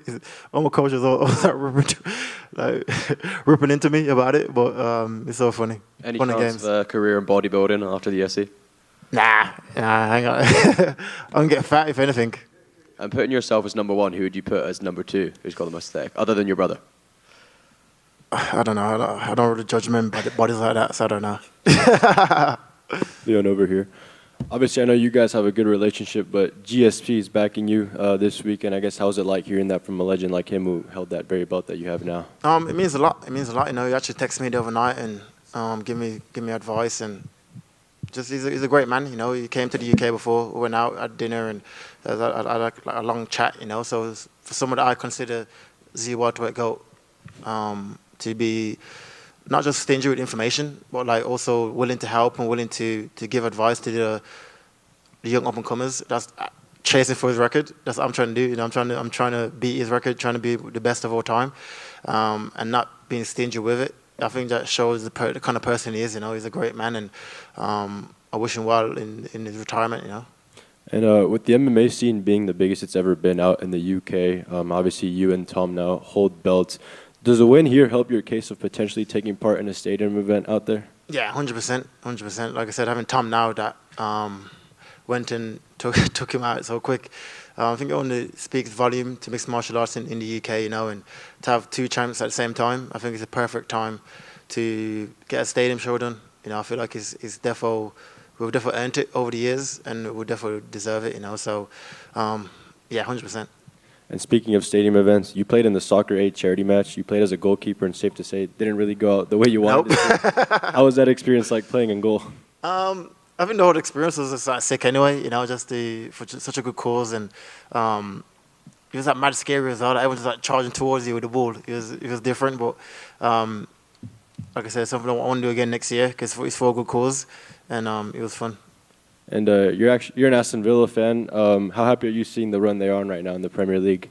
Nah, I'm chuffed, you know, because like I said, when I first came to the UK, I went straight to. I live in Aston, which is where Aston Villa is, and so to see how well they're doing, and they were like the underdogs, and now they're like reigning. It's just similar to my story, you know. So yeah, I'm happy for them for sure.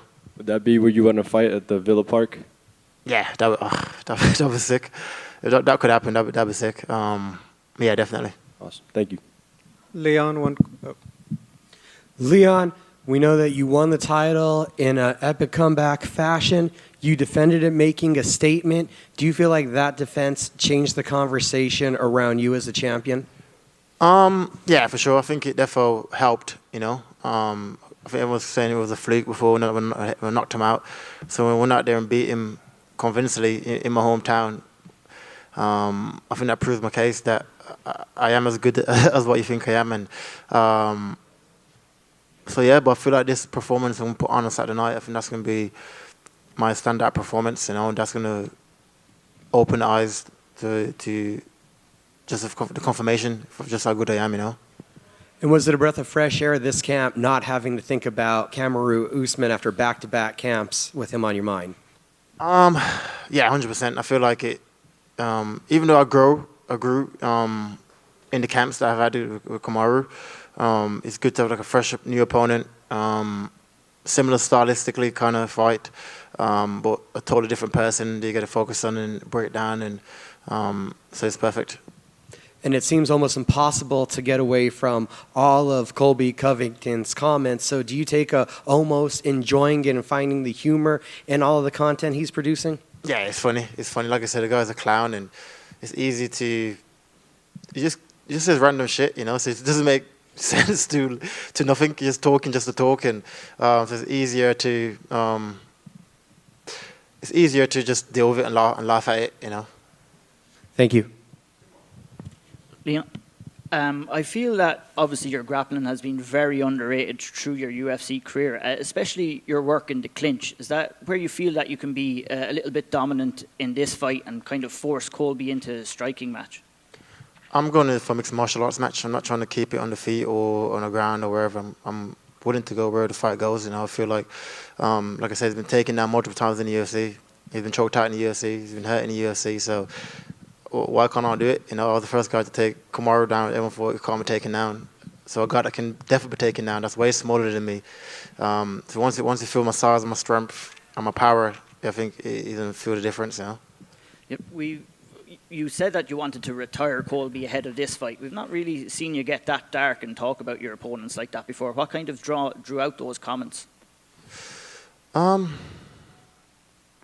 you just want to retire him? I didn't think I said that. I think someone asked me, would he retire after the fight? I was like, maybe, because I said I can't see him fighting the younger guys that's coming up. Because he's turned them all down already, and sat out for 2 years just not to fight them. So I can't now see him winning the bout and being a very active champion and fighting all the younger guys that's trying to come up and take his bout, So if he does lose, I think he either walks away or move down to another weight class, Last one from me. Out of the two welterweight fights that you share on the card, who do you think is standing out as your biggest opponent moving forward? We'll see Saturday night. Like, who knows? Like you might say our name today, then Saturday night to get panned out. You're like, but you're no longer in the running. And so let's see Saturday night who stand out, and we'll go from there. Thank you. Leon, one question over here. Got a lot of big personalities at the press conference tomorrow. 5 of the guys on stage all ultimately want to fight you. Mentally, how do you prepare to deal with all that in front of everybody? It's good because my last fight I was a headline, so I had to sell the card. I was in my hometown. There was a lot of pressure on me, so now I can sit back, let them all bicker and talk shit and go out there and perform Saturday night, So I feel like it'd be an easier press conference for me because Colby chatting shit. Who else? Paddy talks. Ian talks. They all talk, So I just chill, enjoy my time, and bounce. Thank you. Leon down here. Are you looking forward to finally facing off with Colby after all these years of him talking breeze? Yeah, for sure, 100%. I just want to just have a look at him and let him know that I'm coming in to take him out, and size him up.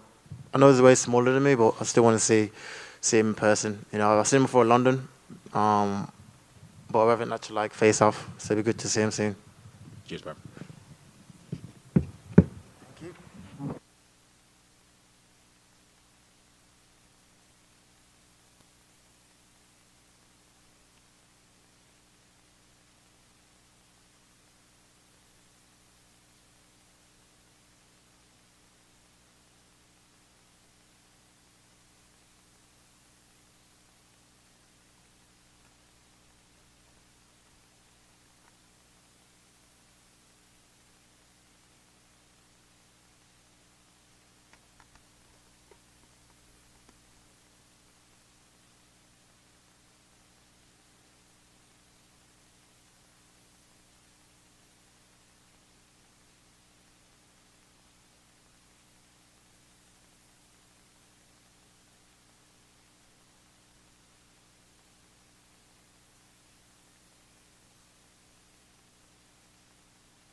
Yeah, it's me.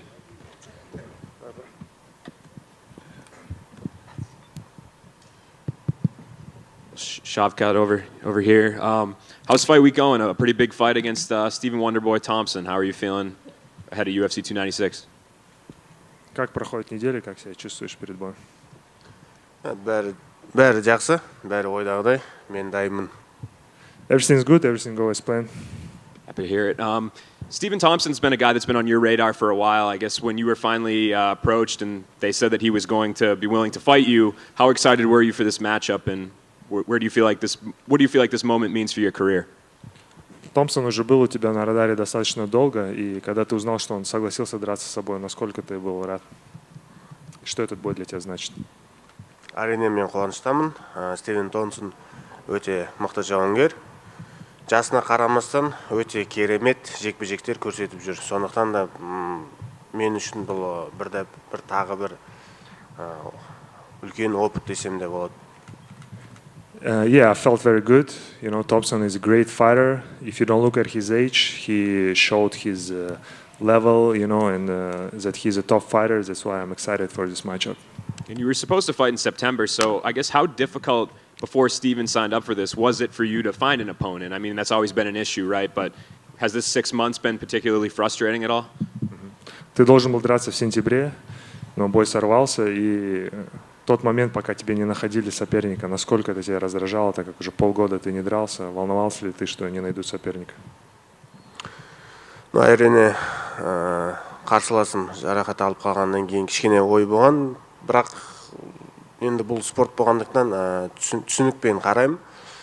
Сондықтан да ешқандай ойым қайғы жоқ. Тек қана тренировканы тастамай, жақсылап дайындансам, қарсылас табылады ғой. Yeah, I was upset that my opponent got injury, but it's a sport and I look at it with understanding.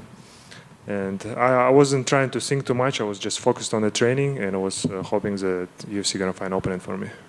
I think a lot of people think you're a very tricky puzzle to figure out, but Steven's very unique as a fighter as well, his karate style. So I guess having studied him for a training camp, what kind of test do you feel like you're up against on Saturday? Многие считают, что ты тоже такой сложный пазл, который сложно разгадать, но также и Томпсон, который является специалистом, и у него достаточно уникальный стиль. При подготовке к Томпсону именно, к каким сложностям ты готовился в этом поединке? Я әрине Стивен Томпсон ыңғайсыз қарсылас. Сондықтан да қолдан келгенше жекпе-жекке жақсылап дайындалдық. Сондай каратемен қатысатын кішкене жігіттермен осындай соққылар жасап. Мен ойлаймын, мен дайынмын, қолдан келген барлығын октагонда көрсетемін. Yes, Stephen Thompson have a tricky style, you know, and I had to adapt to this karate-like style. Some of my training partners were imitating it, and I believe I'm ready for the fight. Have you fought a guy like him before with that sort of karate base? Были ли у тебя соперники похожие на него? Жоқ. No. So was that a big adjustment? Was there like a lot of stuff that you had to do differently, or is it pretty much just sticking to your usual routine? То есть было много вещей, которые тебе нужно было поменять, адаптироваться к нему, либо ты все делал как обычно? Барлығы негізінде бірдей дайындық деуге де болады, бірақ енді шынымен айту керек. Қарсылас көп аяқпен соғатын, сондықтан кішкене ыңғайсыз, футворктары кішкене басқаша екендіктен біз кішкене басқаша тактикамен кішкене жұмыс жасадық десе де болады. Yeah, I had to make minor adjustments because of his footwork, because of his kick-heavy style, and yeah, I was working on it and was kind of adapting to his style too. And last one from me. Steven was in here a little while ago, and he said that he thinks this fight, if he were to get through you, would either set him up for a title eliminator or a title shot. Do you feel like you're in a similar situation? Стивен Томпсон был здесь ранее, и он говорил, что в случае победы он будет заслуживать титульного боя или как минимум боя за право быть претендентом. Считаешь ли ты, что ты в такой же позиции? Я әрине, маған да титульный жекпе-жекке дейін өте жақын тұрмын. Сондықтан да тек қана маған жеңіс керек. Yeah, I believe I'm very close to the title shot. I just need to win. Shavkat, over here, other side. Since your last fight, you know, you had tweeted at Michael Venom Page, you tweeted at Dustin Poirier, even Kelvin Gastelum, and now you have Stephen Thompson. So of all these opponents that maybe you had called out, do you think Stephen is the trickiest and most dangerous opponent that you could have been offered? С последнего боя ты также был активен в Твиттере, были сообщения Майклу Вену Пейджу, Паре, Гастлом согласился на бой. Из всех этих соперников считаешь ли ты, что Томпсон самый неудобный, самый сложный? Жоқ, Томпсон да мықты жауынгер, қалғандары да мықты, Пейдж болсын, Паре болсын, бірақ мен олардың барлығына дайынмын. Thompson is a great fighter, just like as Michael Venom Page and Dustin Poirier, but I feel like I'm ready for anyone. Last one, quick one for me. After your last win, when you had called out Colby, if you went to Colby's Instagram, all of the comments were just Kazakhstan flags. All of your fans were commenting just emojis of the flag. So I'm curious, what do you make of that and the support that your fans are now kind of going after even possible opponents for you? После того, как ты вызвал Колби, после следующего боя, казахстанские фанаты атаковали страницу в Инстаграме его, комментируя казахстанские флаги и поддерживая тебя. Что ты думаешь о такой поддержке? Я әрине Қазақстанда мен үшін басқа да бір Қазақстанның жауынгерлері үшін өте керемет қолдау көрсетеді біздікілер. Сондықтан да мен әрдайым не десем болады, жақсы көрем біздің болельшіктерді бір жағынан әрдайым көбінше осындай қолдау көрсетеді. Рахмет. Yeah, our Kazakh fans are very supportive. They show the support not only to me, but to other fighters too.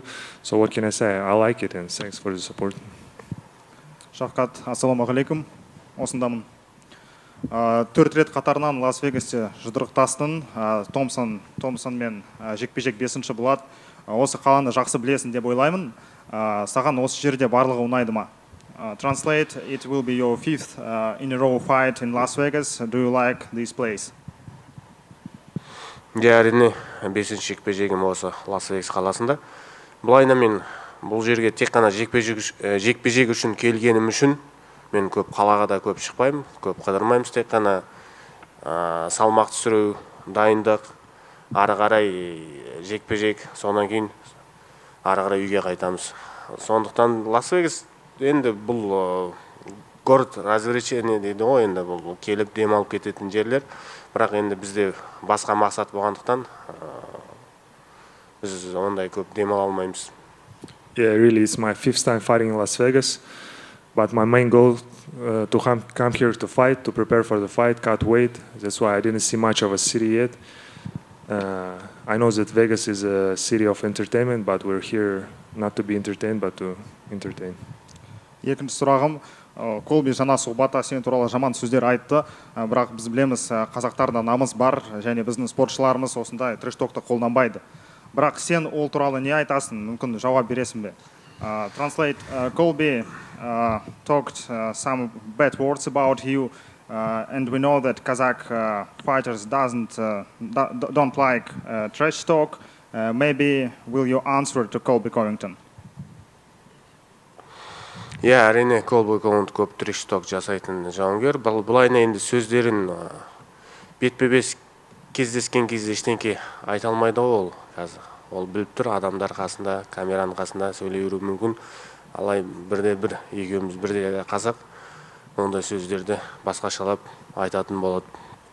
Yeah, we know Colby likes to trash talk, especially when he's in front of the cameras, but I know when he's face-to-face with me, he's not going to say anything. Рахмет. Shavkat, right over here. Recently, a video came out of your sister's wedding, and you were FaceTiming her. With that being said, that sacrifice that you make on a daily, how do you reflect on those moments in your pursuit of your dream? Недавно было видео, что у твоей сестренки была свадьба, и ты не мог ее посетить. По фейстайму звонил ей. И что ты думаешь о том, о каких жертвах ты должен делать для того, чтобы дойти к своей цели? Әрине, бұл спорт деген дайындық кезінде максимально сфокусироваться надо. Сондықтан да мен енді той деген жақсы, бірақ менің жұмысым бөлек. Сондықтан да мен бара алған жоқпын. Бұлайна не десем болады, менде өте маңызды жекпе-жек, сондықтан да бәрі түсінеді ғой. мен басқа жағынан қолдау көрсетемін. Yeah, wedding celebration is good, but my job is to get ready for the fight, and I have to be completely focused during the fight camps. That's why I cannot make a trip back to Kazakhstan. But everyone understands it, and this is a very big and meaningful fight for me. That's why I have to prioritize that. I also want to ask too. So, making your mark as a fighter, there's a lot of things that fighters put that on. Some being conditioning, some being their physical abilities.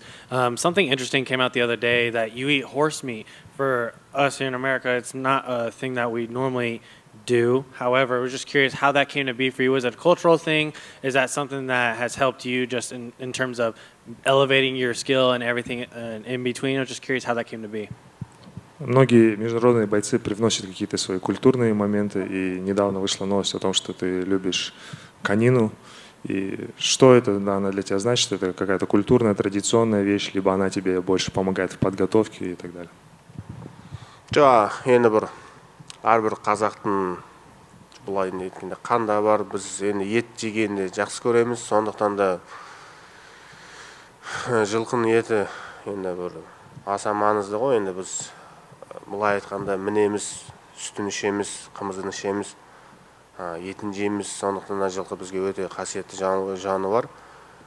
Енді біз көптер түсінбейді, енді Shavkat жылқыны жақсы көреді, жылқыны етін жейді деген сияқты. Біз енді қатты мінетін, или көкпарға шабатын, или шабатын аттарды жемейміз. Не уайымдамаңыздар, бізге тек қана жейтін жылқыларымыз аса жақсылап, не десем, бағып, дайындап, семіртіп. Yeah, like eating meat is in every Kazakh's blood, and eating horse meat has been our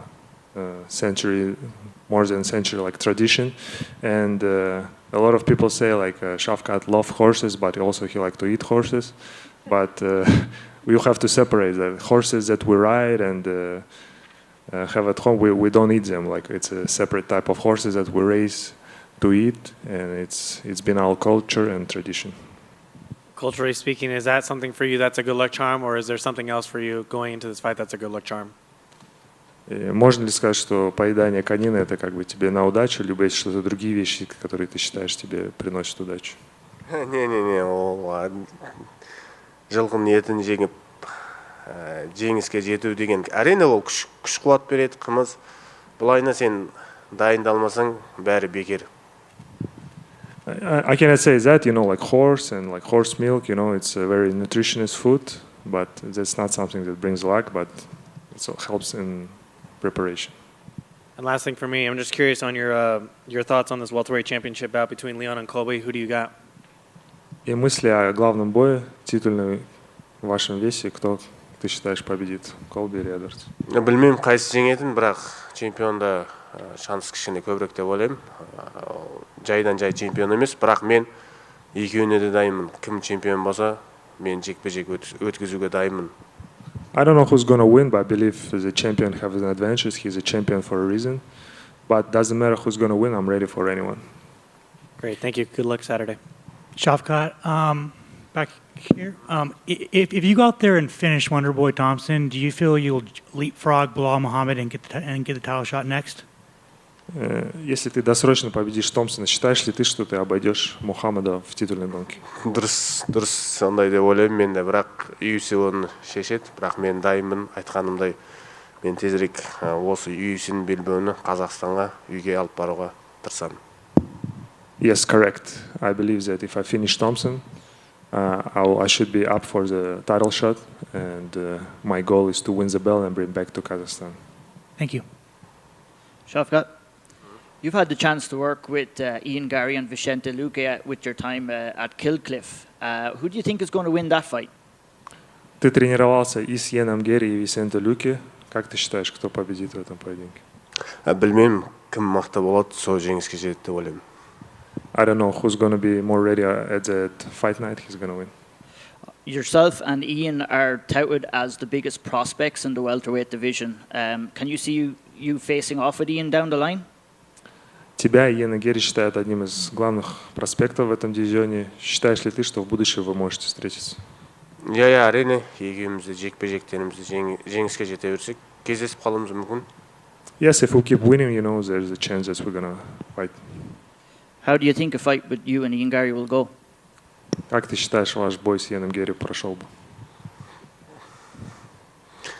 Мен жеңісіммен аяқталатын сияқты, Құдай қаласа. Yeah, with God's willing, I'm gonna win. Thank you. Shavkat, over here.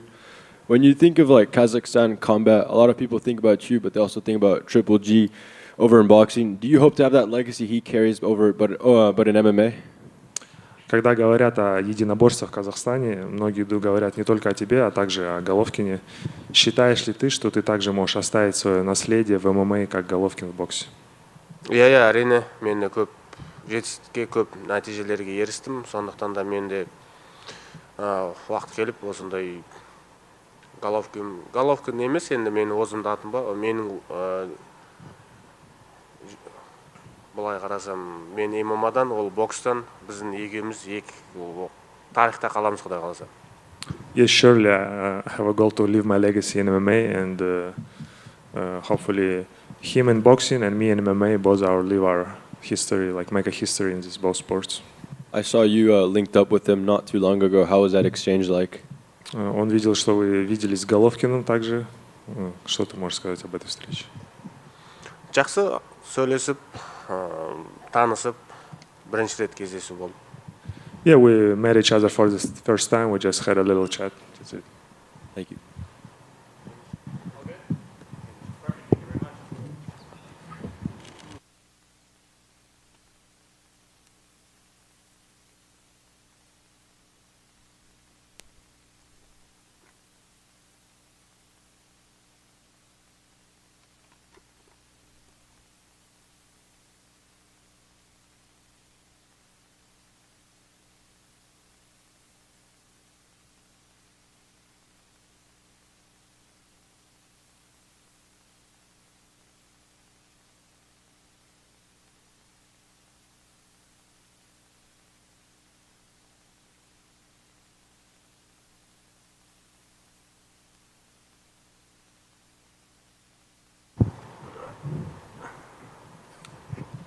What's up, guys? Hey, Vicente, how's it going, man? Good. Good. How's your week going so far? So it's been good, man. Excited. Big show, great week. Camp has been good, so I'm definitely excited. Yeah, and I know you're obviously familiar with your opponent from when you guys used to train. Can you just kind of talk about like how much you guys did? Like, what was your relationship like when he was at your gym? Yeah, I mean, we trained a lot together. I met him in New York in his first fight. I was an alternate for the Colby Covington fight, and that's when we met each other. And since then, we trained a lot at Killcliff, and it was always a good time. He's a very fun guy to be around, and we always had a really good relationship in there in the gym. And yeah, other than that, I think that it wasn't much more outside of the gym. We didn't really hang out that much, but we did have a great time in the gym. We did train a lot together, and even like I always looked at him as a guy with a lot of talent that I wanted to pick up some things on, and I think we exchanged a lot of things like that too, trying to kind of inputs on each other's game. And so I guess where do things kind of stand now, right? Because it started out, you guys were booked against each other, and you guys shared a pretty nice back and forth. And since then, like I've seen he's commented some things on your Instagram posts and stuff. So I guess, is it weird now? Do you think that was just kind of a one-off comment? Or I guess, what do you feel about him when you think of Ian Garry now? I mean, there was a comment that I found disrespectful. So it definitely bothered me. But at the same time, maybe he's just wanting to be funny or whatever, and I get it. We make mistakes sometimes.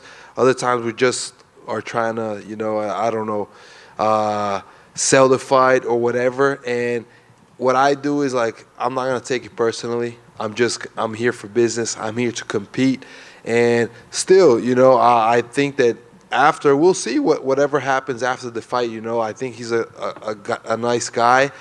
If he's ever going to train with us again or not, I don't know. If he goes, maybe goes there, train with us, we'll train again. We'll see. I think right now we're opponents. We're going to face each other. I have respect for all of my opponents. It's not different with him, you know. But we're going to go in there and we're going to fight each other now. Yeah, and I mean, that was what I was going to ask is, like, you seem to be handling this all very well, but is it, like, weird at all? Like, I don't know if you've gone through something like this before, have you, where you fought somebody you've sparred with this much? No, this is the first time. I mean, I've had rematches, and that's like you kind of know the guy, you know your opponent, and also I've trained with Bilal before we had the second fight, but this one is different. We definitely train much more. We train a lot, you know, not in the last year that much, but before that we did train a lot. So it's different, you know. It's facing somebody that I know closely in a way, but I don't know. For me, is when it's fight time and like already when it's fight week, it's kind of like, it's different for me, you know. This is time for battle. It's time for war. It doesn't matter if you're my enemy, if you're my friend, if you're, you know, if you respect me or if you disrespect me. It's still, I'm going to do the same thing inside the octagon. I'm going to go in there, try to take you out, be it by knockout or submission. If not, we'll go to the decision, but I'm going to try to dominate you. From your training with him and from your studying and just this camp in general, I guess, how tricky of a puzzle is he to figure out? Because we haven't seen anybody be able to figure him out so far. So I guess, how do you go out there and do it? Yeah, I mean, he is, you know, a really young, talented guy, undefeated, you know, for a reason. He's very skilled. And I watched a lot of tape, you know, trying to find openings.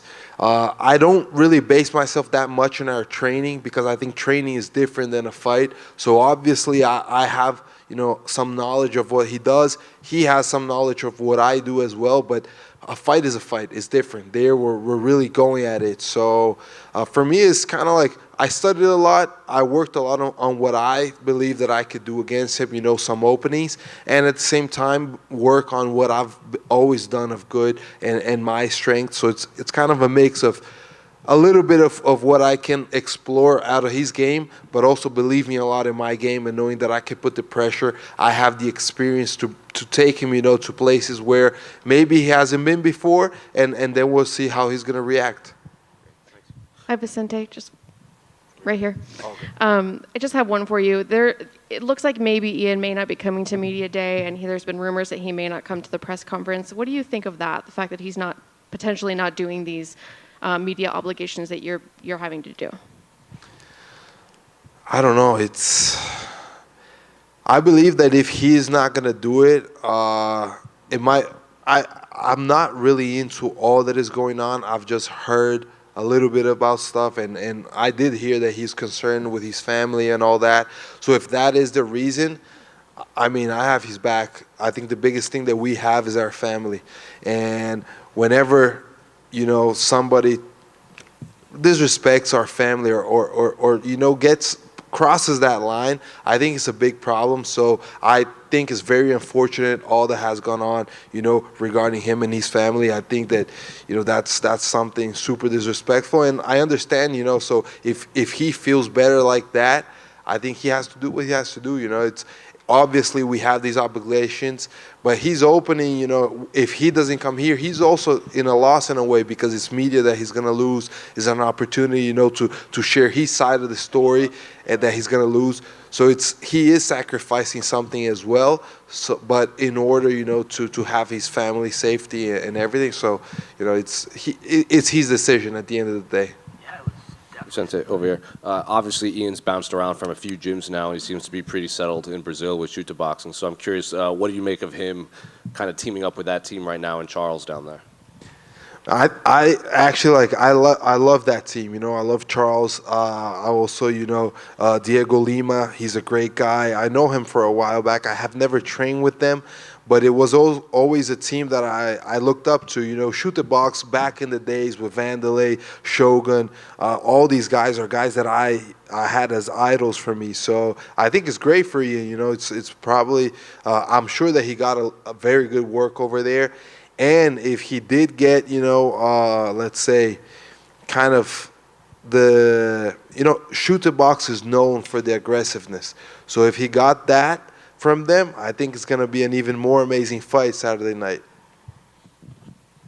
Vicente over here. You mentioned in your last meeting today that Ayrton Senna is one of your idols, given that you're a big fan of motorsports. When you're in the cage, do you feel any sense of adrenaline that you would feel inside a fast car? Yeah, for sure. I think, that's my hobby is racing cars, going to the track, going to car meets. But whenever I can actually take a car like to the limits in a track and things like that, that's, I think, the closest that I can get to a fight in adrenaline, in that sensation. And it is addicting in a way. That's why I love fighting so much. But we don't get to fight, 10 times a year. I can only fight 2 or 3. So cars and motorsports is something that kind of makes me feel that a little bit more often during the year, and just be able, to take it in between fights, take that time off and rest my body and have fun on cars. Awesome. And shifting gears back to this card, big welterweight night in general for the whole division. What type of statement do you think you need to make in order to stand out above the rest of the welterweights competing? Yeah, I think it's a perfect night for me to fight. I was really excited when this fight got offered, exactly because I'm going to be fighting with the same night as the title is going to be, decided. We have Wonderboy and Shavkat, another big fight, and I just feel this moment in the division, it's open for grabs. Anybody can, maybe 2 or 3 fights, be right there for a title fight, and that's the plan. Beating Garry is not only one more win, it's a win against a guy that has a lot of hype, that, even has the skill to fit that hype, because he's a very skilled guy, undefeated. And beating him, I think, moves me up to that top 5. And then next year, maybe 1 or 2 fights, I could be the next, challenger for the title. So it's a big fight for me, a big weekend for me. For sure. And just the last one from me. How do you see those other 2 big welterweight fights going down? So I got Shavkat. Obviously, we trained together a lot for this fight, and I've seen him, and he's super ready for this fight. I think it's, and there's also Wonderboy is a beast. I fought Wonderboy. He beat me. But I just feel like this moment is later on his career. It's the end of his career right now, while Shavkat is up and coming. He's a beast. I believe on Shavkat's victory. And on the main event, I'm going to go with Leon. Just for me, it's I don't know. He's been active. He's coming off great wins over Kamaru, which is a tough guy to beat, and it's just, I think it's his moment right now. Colby hasn't fought for a while. We don't know what we're gonna see, so I'm gonna go with Leon. Awesome. Thank you. Vicente, with you and Ian knowing each other so well, is there any thought process of digging deeper into your bag of tricks, or particularly needing to do something unpredictable in this fight? I think that it's a mix of that. I definitely can be unpredictable when I need to. I could just, be really aggressive as well, but I can be patient, calm and collected, pick my shots, and I think a mix of that. So using my experience, that's going to be really important in this fight. I know that I could grapple with him. I could wrestle with him. I believe I have a good, physical ability to go at a high pace during all the rounds, cardio-wise. But also, I know that I can put him in danger in the striking. So the fact that I have all these tools, and he doesn't know which I'm going to use, and I can choose to use different ones depending on how the fight goes. So I think those are keys for me to win. And last one for me, do you feel your experience will play an advantage? You've been in some main event scenarios against former world champions, and Ian is having a lot of distractions thrown at him during this camp. Do you feel that your experience and ability to focus will play a factor on Saturday? For sure, definitely. I think that, I have over 30 fights. I fought, as you said, former champions. I've had 5-rounders. I've had fights that I was losing and I was able, to overcome. So there's many situations I've lived through that prepare me for many outcomes in this fight, and I feel that gives me an advantage against him, especially, considering everything that is going on. There's certainly a lot of pressure on his back, but at the same time, when I see and try to anticipate who I'm going to get, I am ready for the best Ian Garry, for the best in skill, best in mindset, and ready for the most dangerous Ian Garry that I can face. Thank you. Vicente, Obviously, you came off a pretty serious health scare after your fight with Jeff Neal. Is that something that lingers over you in terms of preparation, sparring, etc., when you're getting ready for fights now? I mean, that was something that right when I got out of the injury and the whole recovery, it was a big thing I was thinking about working. I do sports psychology for many years, you know, with in Brazil with my psychologist there, and that has helped me a lot to overcome not only losses but a moment like that. So I feel like right now, after I fought RDA, that really was the moment where I saw, okay, I'm fully healed, I'm fully recovered, and I'm back, you know, to the winning ways. I'm back to performing at a high level. So from that moment on, it hasn't been a concern anymore. I focus on just developing myself, getting better, and now focusing on getting a big win against Ian. In terms of, like, you know, when you have news like that and you think you might not be able to fight again, I assume it gives you a new lease of life and, you know, somewhat of a second opportunity to go and not only win this fight against Ian Garry, but maybe mount somewhat of a title charge over the next year or so. Yeah, for sure. I mean, when we look at what I went through outside, it's already like a tough thing. But living it inside is even tougher, you know, overcoming all the challenges that was that recovery. I just feel like every day after that is a blessing, you know. God gave me another opportunity to do what I love, that is fighting MMA, that is performing here in the UFC and putting on a show for everybody. So for all that I see now is all blessings from here. So for sure, I'm chasing this title. And I believe deeply in my heart I'm going to be a champion. So it's all good from here. Thank you. Yeah, Vicente, just wondering, with the press conference coming up tomorrow, obviously you got a lot of big voices and personalities out there. I mean, for yourself, who's a little more laid back, how do you prepare to handle all that in front of everybody? I don't think I prepare much. I just, you know, I go there and I'm ready to see. If they want to ask me questions, I'll answer. If guys want to say anything to me, I mean, I'll see how I react at the moment. You know, I don't really get prepared for these moments. I just think that it's part of the show, and I'm glad to be part of it. That means, like, it's a big fight, it's a big weekend. I'm one of the big fights that everybody expects, you know, to put on a good show. So I just enjoy this process, enjoy this moment. When you're up there and you have an event like this, is there ever pressure? Like, for example, let's say if Steven or Shavkat were to start talking a lot to Leon Edwards, do you ever feel like you need to do something so you don't get lost in the conversation after Saturday? No. I mean, my talk has always been inside the octagon, and that's where, you know, not only I don't believe in trying to force myself into doing something that I'm not in order to get people's attention. And what I am is a fighter. What I can do, like, as good as anybody or better than anyone else, is fight with all my heart. And that's where I talk. That's where I let my, you know, my light shine. And that's gonna be it, you know. And if tomorrow I'm lost in the press conference, I have no problem with that. Saturday night, that's where everybody's gonna see what I'm gonna do. Thank you. Good. Thank you, guys.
up, boys? How's everybody doing? You guys are dead again. Every time I walk in here, everybody's so quiet. Fuck, it's Tony. I don't know what he's saying. I'm in a good mood today, boys. You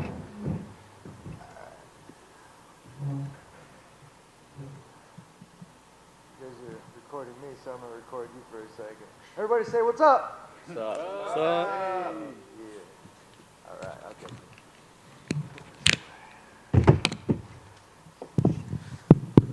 Well, Tony, you certainly seem to be in fine spirits this fight week. What exactly has you so cheerful? It's awesome. It was a great camp. I'm excited to be here, enjoying fight week because all the hard work is done in the haze in the barn, brother. You know, when people see this matchup on paper, right, they kind of have some presumptions. They sort of think, oh, are the UFC trying to build Paddy off the name of Tony Ferguson? When you got Paddy's name across the desk, what did you think about it? I thought he was fat. I don't know if he was going to make weight. All jokes aside, you know, I always have these hashtags, so coming after Paddy Cakes was pretty easy, especially when he started talking shit. Got the kid nervous, so I think it's a great matchup. Obviously, he's got a winning record. I got a losing record right now with that, but overall, I have a lot more fights and experience, and I'm going to cut this kid, man. You know, we see these prospects come and go in this sport, right? And some of them, you know, they hit the stage, you think, wow, this guy's real special. And other them, they kind of stumble and maybe their skills don't match the hype. When you look at Paddy as a prospect, what do you think of him and his ability in the cage? He's a fighter, and he's in my way. I don't really have too many words for it. The seriousness comes out the closer we get to fight. He's worried about me blocking him on fucking Instagram, and I'm like, you're a little bitch. It's like, if you're going to talk fucking shit, man up and fucking keep your balls between your legs. Don't drop them like a little bitch. He actually said about that earlier today when he was here that you might be the sensitive one if you're the one blocking him on Instagram. I just didn't want to see his bullshit. I know he's all about the YouTube and all the other things, and he's got his fucking wigs and a crowd and everything. I'm not here to fucking have fun. I might have did that before, like, you know, taking some chances, giving these fighters like an alley-oop to where they're at right now. But I'm not fucking around anymore. Like, I can point and prove that through my team. I don't have to show anybody anything. But when, after a session, when everybody's clapping, it's not because they're doing it to try to hype you up. Or when you're cracking pads and everybody's like, what the fuck? Like, holy shit, this is different kind of sound. And the other day, I had to tell somebody shut the fuck up because they were being really loud when I was doing my Brett Okamoto interview, and they came in the room and they said, well, you could be a little bit more nice. And I said, fuck you. I'm not here to be everybody's friend. I'm not here to give hugs to everybody. I'm not here to do that shit no more. I had, you know, Chief Goggins, I got my other teammates, and I had my other trainers that really helped center my shit. And if you're not my wife and my kids or my team, I'm going to say fuck off. I'm here until after the fight, and then you guys can be nice. I'll be nice. I saw Mr. Goggins in your corner. How has it been training with him? What did you make of the reaction to your training with him, and how excited are you to have him as part of your team? Shit. On the reality part, it was hard as fuck. One of the hardest things I've done in my life. I'm glad I did it. To be real, I didn't know what Chief was about. I really didn't. But I kept in really contact with him. I knew that I needed to do it. And I showed up, no questions asked. No bullshit. It was always yes, sir, yes, coach. And it didn't matter what time it was or what we had to do. No questions. No how many are we doing. No how long are we going to go. No whatever. I was saying to my team, it was like the only question I had was to the menu, looking at the menu to myself, was like, what can I eat to keep the food down? Because I was throwing everything up that week. And once that bullshit stopped, it didn't stop for a while, man. It was just the biggest mental fucking alley-oop that I've needed to get my shit together, and I'm very glad for it. And now it's very cool because yesterday we went to training at the compound and felt back at home. You know, everybody wants to get nervous when they go back to somewhere like that. Fuck no, I felt like home. I was smiling my ass off, and it's cool to see, you know, Chief, and I'm fucking excited because I did all the work, man. Last one from me. You know, when you look at this fight, it's against the younger guy, right? The flashier guy, maybe. But how do you get it done on Saturday night? I'm going to hit him hard. I'm going to set the pace. I'm going to make his face a ketchup sandwich is what I tell my kid. And I'm going to go in there and use my blades and my my technique. I say shades, but I can't bring my shades in there. If I could, I'd fucking fight with sunglasses, you bastards. So I'm gonna go in there. I'm gonna do work. My confidence is fully there. Everybody's worrying about me just doing cardio and, oh, you haven't posted your sparring or you haven't posted pad work and you haven't. Bitch, I don't need to post that shit for you guys. I really don't. You guys can go look at other people's pages and then get that shit off of that and then come back to my page and bitch and moan. You know, you guys can go and do whatever the fuck you want, but I'm going to keep doing what I'm doing, and you guys are going to watch me regardless this Saturday. Tony, when you linked up with Mr. Goggins first, was that, when you reached out to him, was it to get physically right? Was it to get like a mental focus thing? Or why specifically did you want to train with him? I've said it before, that's classified. It was like I said, I needed it.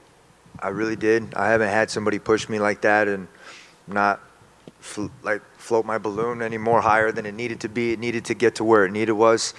I needed to throw up. I needed to get yelled at. I needed to go through that fucking hell weekend. It was not easy. I know there's not one other person in this world that could have went through that mental stuff, the physical, the emotional. Bringing whatever I had to bring in there was everything I had to give. And I still have more to give. And that's why this weekend I'm going to show it. And I think you're one of the more tenured fighters, if not the most tenured fighters on this fight card, having fought in the UFC the longest. So obviously you've seen the prospects come and go to the lightweight division. So I'm curious, where does this hype around Paddy kind of rank in your mind and from all the past future contenders you've seen? I don't know the hype. I don't pay attention to the bullshit. I just know that he talks a lot and I can't understand him half the time. And I don't give a fuck. I really don't. I'm not here to entertain him. I'm not here. The last time I entertained a young fighter like that was Landon Venata, and he dotted me, little fucker. You know, props. What's up, Landon? I always said that, but I'm not doing that again. I'm not taking it easy on anybody. I'm not here to alley-oop any other fucking dudes. I'm not sandbagging. I'm here. I'm back to where I needed to be, much better than I ever have been. I'm faster. I'm stronger. I'm more mentally strong than any fucking person that's going to be here that walks through these fucking cage walls, that has ever been through these cage walls. You guys will see on Saturday, it's hardly not going to be the same me. It's a lot tougher now. Tony, over here. Speaking of your longevity, I guess, what are kind of the goals right now for you? Obviously, go out there, get a win on Saturday, but what kind of keeps you going and doing all this stuff and reinventing yourself and putting yourself through these really hard, grueling workouts? What gets you up in the morning? My breakfast. I mean, what gets me up in the morning? What gets you up in the morning? For every person. Like, what keeps you motivated to fight? Hold on, brother. I'm talking. Apologize. Being real. Like, you ask me a question, I'm going to answer it. Like, I'm smiling. I'm having fun. Usually my interviews are really super serious, and they're doing that. It would be serious, and life would be a lot harder if I wasn't working harder. But I find myself getting up in the morning, easy, wanting to do the next fucking thing. Like, it's no doubt, like, I go to bed late because I have to finish my sets. If I'm not finishing my sets, I get up early in the morning and I do it again. But I set these goals for myself and I don't even think twice about it. I have to say, training with Chief, it really helped set the standard. I was doing that before, but then it was a lot easier when I got through Hell Week because it was just automatic now. It's where I needed to be. It was the military style where I needed to be, almost like when I was at Grand Valley State. You know, most of my coaches are military too, and I react very well with that. If I wasn't doing this, I'd be somewhere else. And waking up would be the exact same fucking thing, which is fucking seizing the day and that devil being like, holy shit, he's up again. And to put it in perspective for us, how do you feel this fight week compared? Like, are you just totally refreshed, rejuvenated, physically, mentally, just firing on all cylinders? Like, if you were to place yourself back to that last fight week compared to now? I'm really not even thinking about it. I mean, it wasn't really me. I'm going to be real. It was me, obviously, but it wasn't the whole thing of me. It's just always been trying to find that happiness in training, trying to find that happiness wherever it is, you know, finding my smile. My wife, I'll say it again, I get tired of my own fucking stories. She sent me a text, and it hit home, where she said, you're not smiling anymore in practice. I don't see you smiling in practice. I don't see you smiling at your fights. I don't see you having fun anymore. But it wasn't, It wasn't, are you sure you want to do this? Like how everybody is, or you're washed up, you know, you need to retire. And because she knows, she's seen me train my ass off, and she's seen me bloody these fucking dudes up before my kids have ever been born. And she's been through a lot, like watching me train, and she knows. Even my parents don't know, but she knows. And she sent me that fucking text, and I tell everybody, it's funny as fuck. I couldn't say anything back because I actually read it, and I cared about it because I was like, if somebody would tell me something, I'd be like, fuck off. I'd be like, you don't know shit. You know, like, the fuck you, why are you telling me this shit? And she sent it to me, and I was trying to text back, trying to think of what I could say back, and then I said, fuck, delete it. I write another thing, and I was like, damn it. I fucking wrote back again. I was like, fuck! She's right. And I got pissed. Not at anybody else. I got pissed at myself. And it was the one thing that I needed to hear, to read. And I was getting myself back, but no, it was a fucking fire starter that I needed to fucking have to get to where I needed to fucking go. And I started asking for help. Outside of my box. Getting outside of my own fucking self to get myself to where I fucking needed to go. Because I had a team. I had a 12-fight win streak, and then pandemic fucking hit. It took a fucking full pandemic for me to lose. I scared the fuck out of those internationals. They didn't want to fucking be in that ring with me.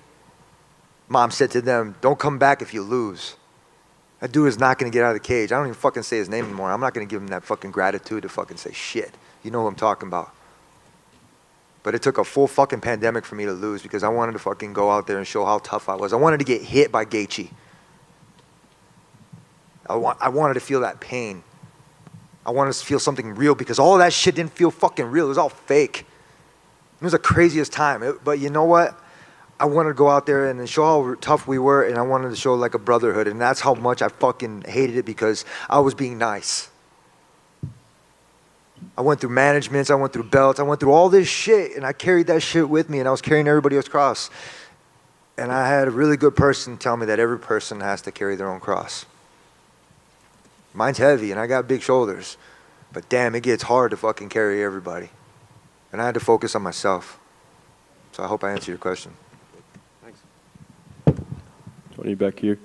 12 years ago, you became the Ultimate Fighter on season 13 of the show. Fast forward to 2023, you're one of the biggest stars in the promotion. What has been your biggest takeaway from your career up until this point?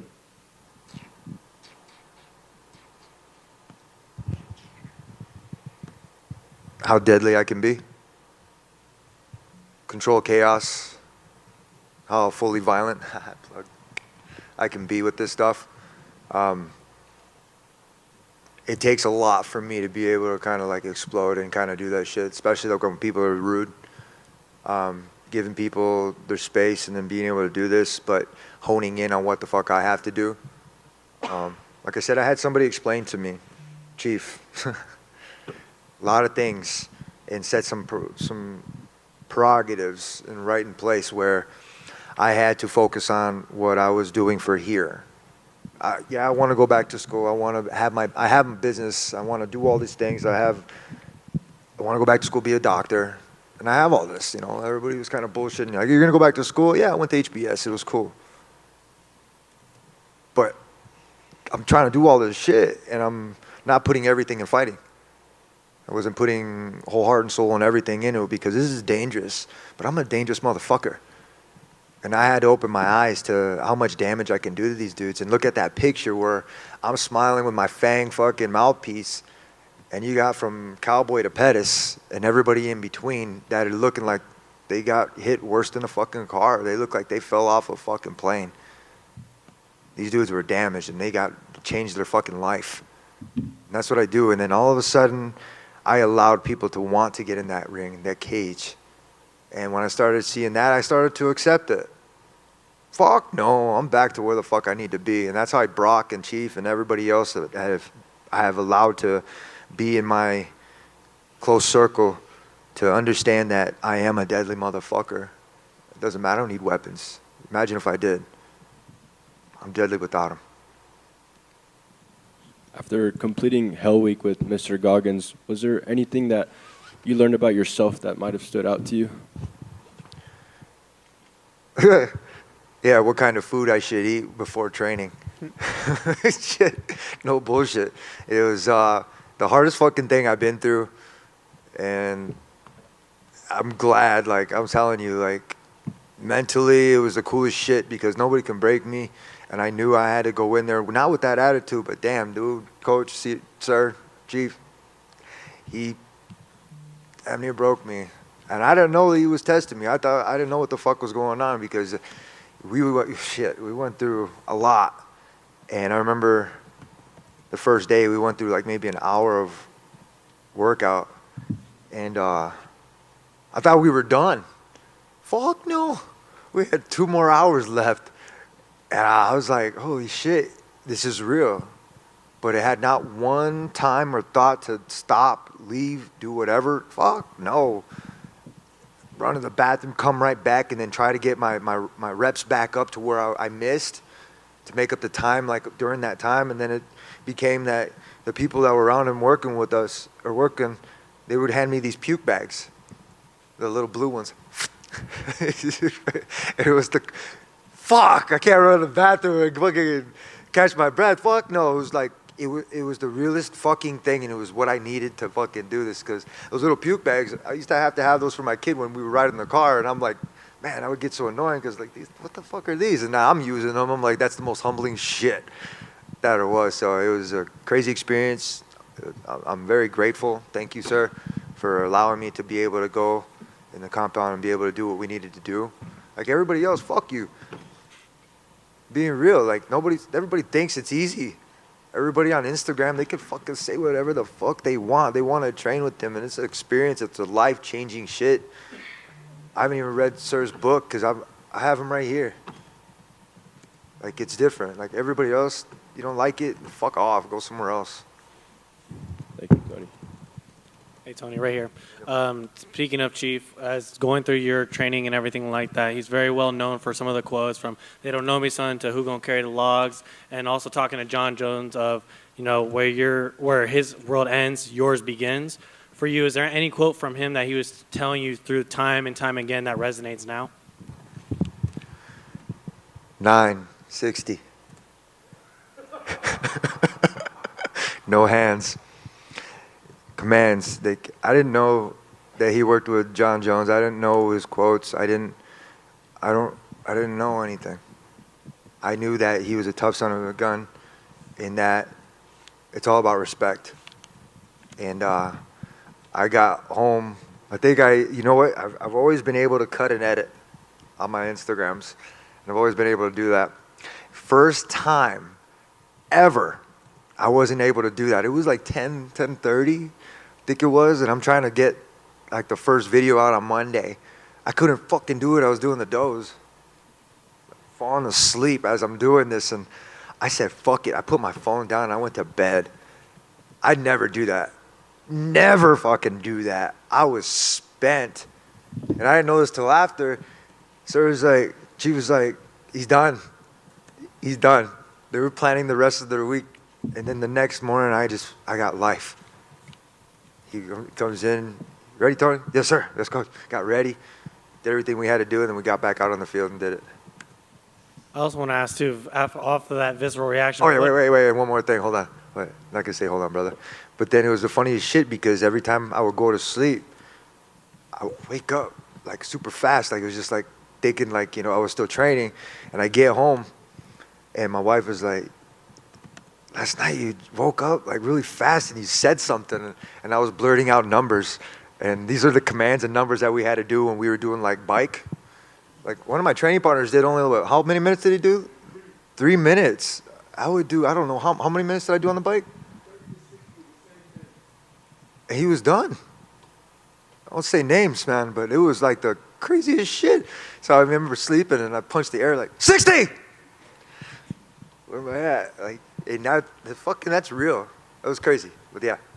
Perfect. That answered that question. And then with that being said, through this training process, how has it not only helped you, obviously it's helped you as a fighter, but how has it helped you as a man, as a father, as a husband? It brought me home. Brought me home where I needed to be. That's pretty much it. And then last thing for me, looking forward towards this fight, Paddy had talked when he was up here saying that he's watched you as a kid when he was like around 15. For you, I know there's some beef and everything like that, but do you take that as a compliment? Do you take that as disrespect? How do you gauge that quote there? I don't give a fuck what he says. If somebody else would have said it, I'd be like, that's cool, man. But no, fuck him. I don't give a fuck, dude.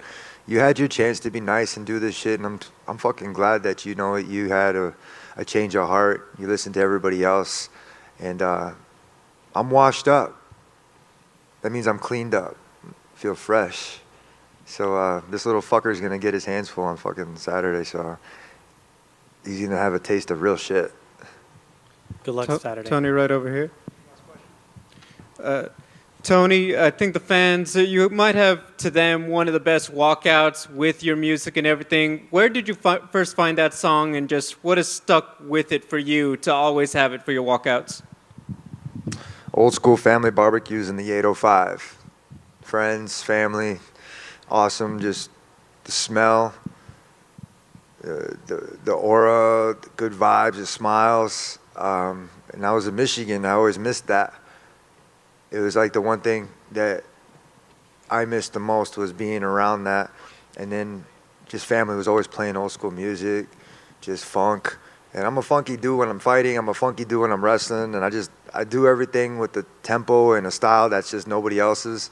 So it just fit, man. It really did. And in that song, he says, don't be walking around like a star trying to act, or don't be walking around trying to act like a star. A lot of people are fake. They want to act like they know everything because a lot of people are looking at them and they want to be a completely different person. Fuck no, I'm the same fucking asshole everywhere. So I would just fit in right, and I love it. And I like to dance too, and it's got a funky beat, so yeah. You are the UFC's expert at this. In your opinion, what does it take to be a sunglasses guy? Can't answer that, man. When I first started, it's always been sunglasses. Even before then, when I was little, it was always going to the mall, buying the $20 sunglasses, wearing them everywhere, doing my thing with my aviators, wearing wingtip shoes since I was little. My mom dressed me up that way because it was different. I was one of the only Mexicans in the town, and it was being sharp, always being sharp. My mom always dressed me that way, and it was always brown and black suede shoes, collar shirts, school, collar shirts, tie on game day. And when I came to the UFC, nobody was wearing suits. Nobody was wearing suits. Right over here in the Tough Ultimate Fighting Center, where it used to be, I showed up with suits, and that's how it was, not suits, but it was a shirt and tie, because that's game day, dude. Any other fucking righteous mindset where you have it, you have game day, where you listen to the national anthem, you go and you do your stuff, but even before then, it's a different kind of representation. And I played sports for 30-some years, 35 years? 35 years, straight. There's not one other fucking athlete that's been competing that long. I guarantee it. I'm still doing this shit, and I'm still at the top of my prime. So there's been a lot of trends that I've seen. I used to get mad when people would do it and I would stop. But fuck no, I've been doing this shit for a long time, so I don't know. If somebody wants to pick up the shades, you see everybody wearing shades now, right? Absolutely everybody be in shades. That's cool. Keep it up. And then my final question, as a teammate, what's it been like to see your guys like Tommy Aaron and Callum Walsh go out there, perform, win belts and everything else? They're not teammates. They're my students. And I take a lot of pride in that. I handpick who I want to train only because only a certain amount of people besides my kids deserve to have that. If they've worked hard enough, if they've been through a hard time, if whatever it is, and I can hear the bag and I can understand that they understand that it's mutual respect, that they have to show up. And, you know, with Caleb, UFC came up to me, this guy right here, and he asked me if the kid's real. The same thing with the promotion. And it's always about giving an alley-oop to people that really can't see it and that they need it. And I told him straight up, I was like, don't fuck with him, because his family trusts me, and they've taken care of him, and they've done right because he's a good kid. That's Caleb. And they've understood that he knows what he's doing, but he has to be around good people. And the vibe that they give to him and the vibe that they give to the promotion is exactly what they needed. I did my job. but he still looks to me as like a mentor, and it's cool as shit. And he'll always be that way to me. And, you know, he's got his girlfriend, he's doing his own thing, and it's cool as shit, man, to see him where he's at. And then Tommy's got twins. He's got his belt. And it's the same thing. And I used to see him not get beat up, but like he would be world champions training partners. You know, like Anderson Silva, Yoda Machida, and a lot of these guys, but he never got a shot. And I told him, I was like, I have my academy. I was like, show up. And he showed up. Tried to break him that one time. I saw that he wasn't. And then it wasn't anymore. It wasn't like that anymore. I wasn't even trying to break these guys. It was cool as shit because they were keeping me where I needed to go, especially with runs, which was really cool. They never asked any questions. And I'm going to be real. I love you guys. Tommy, Caleb, very proud of you fuckers. Thank you. Yes, sir.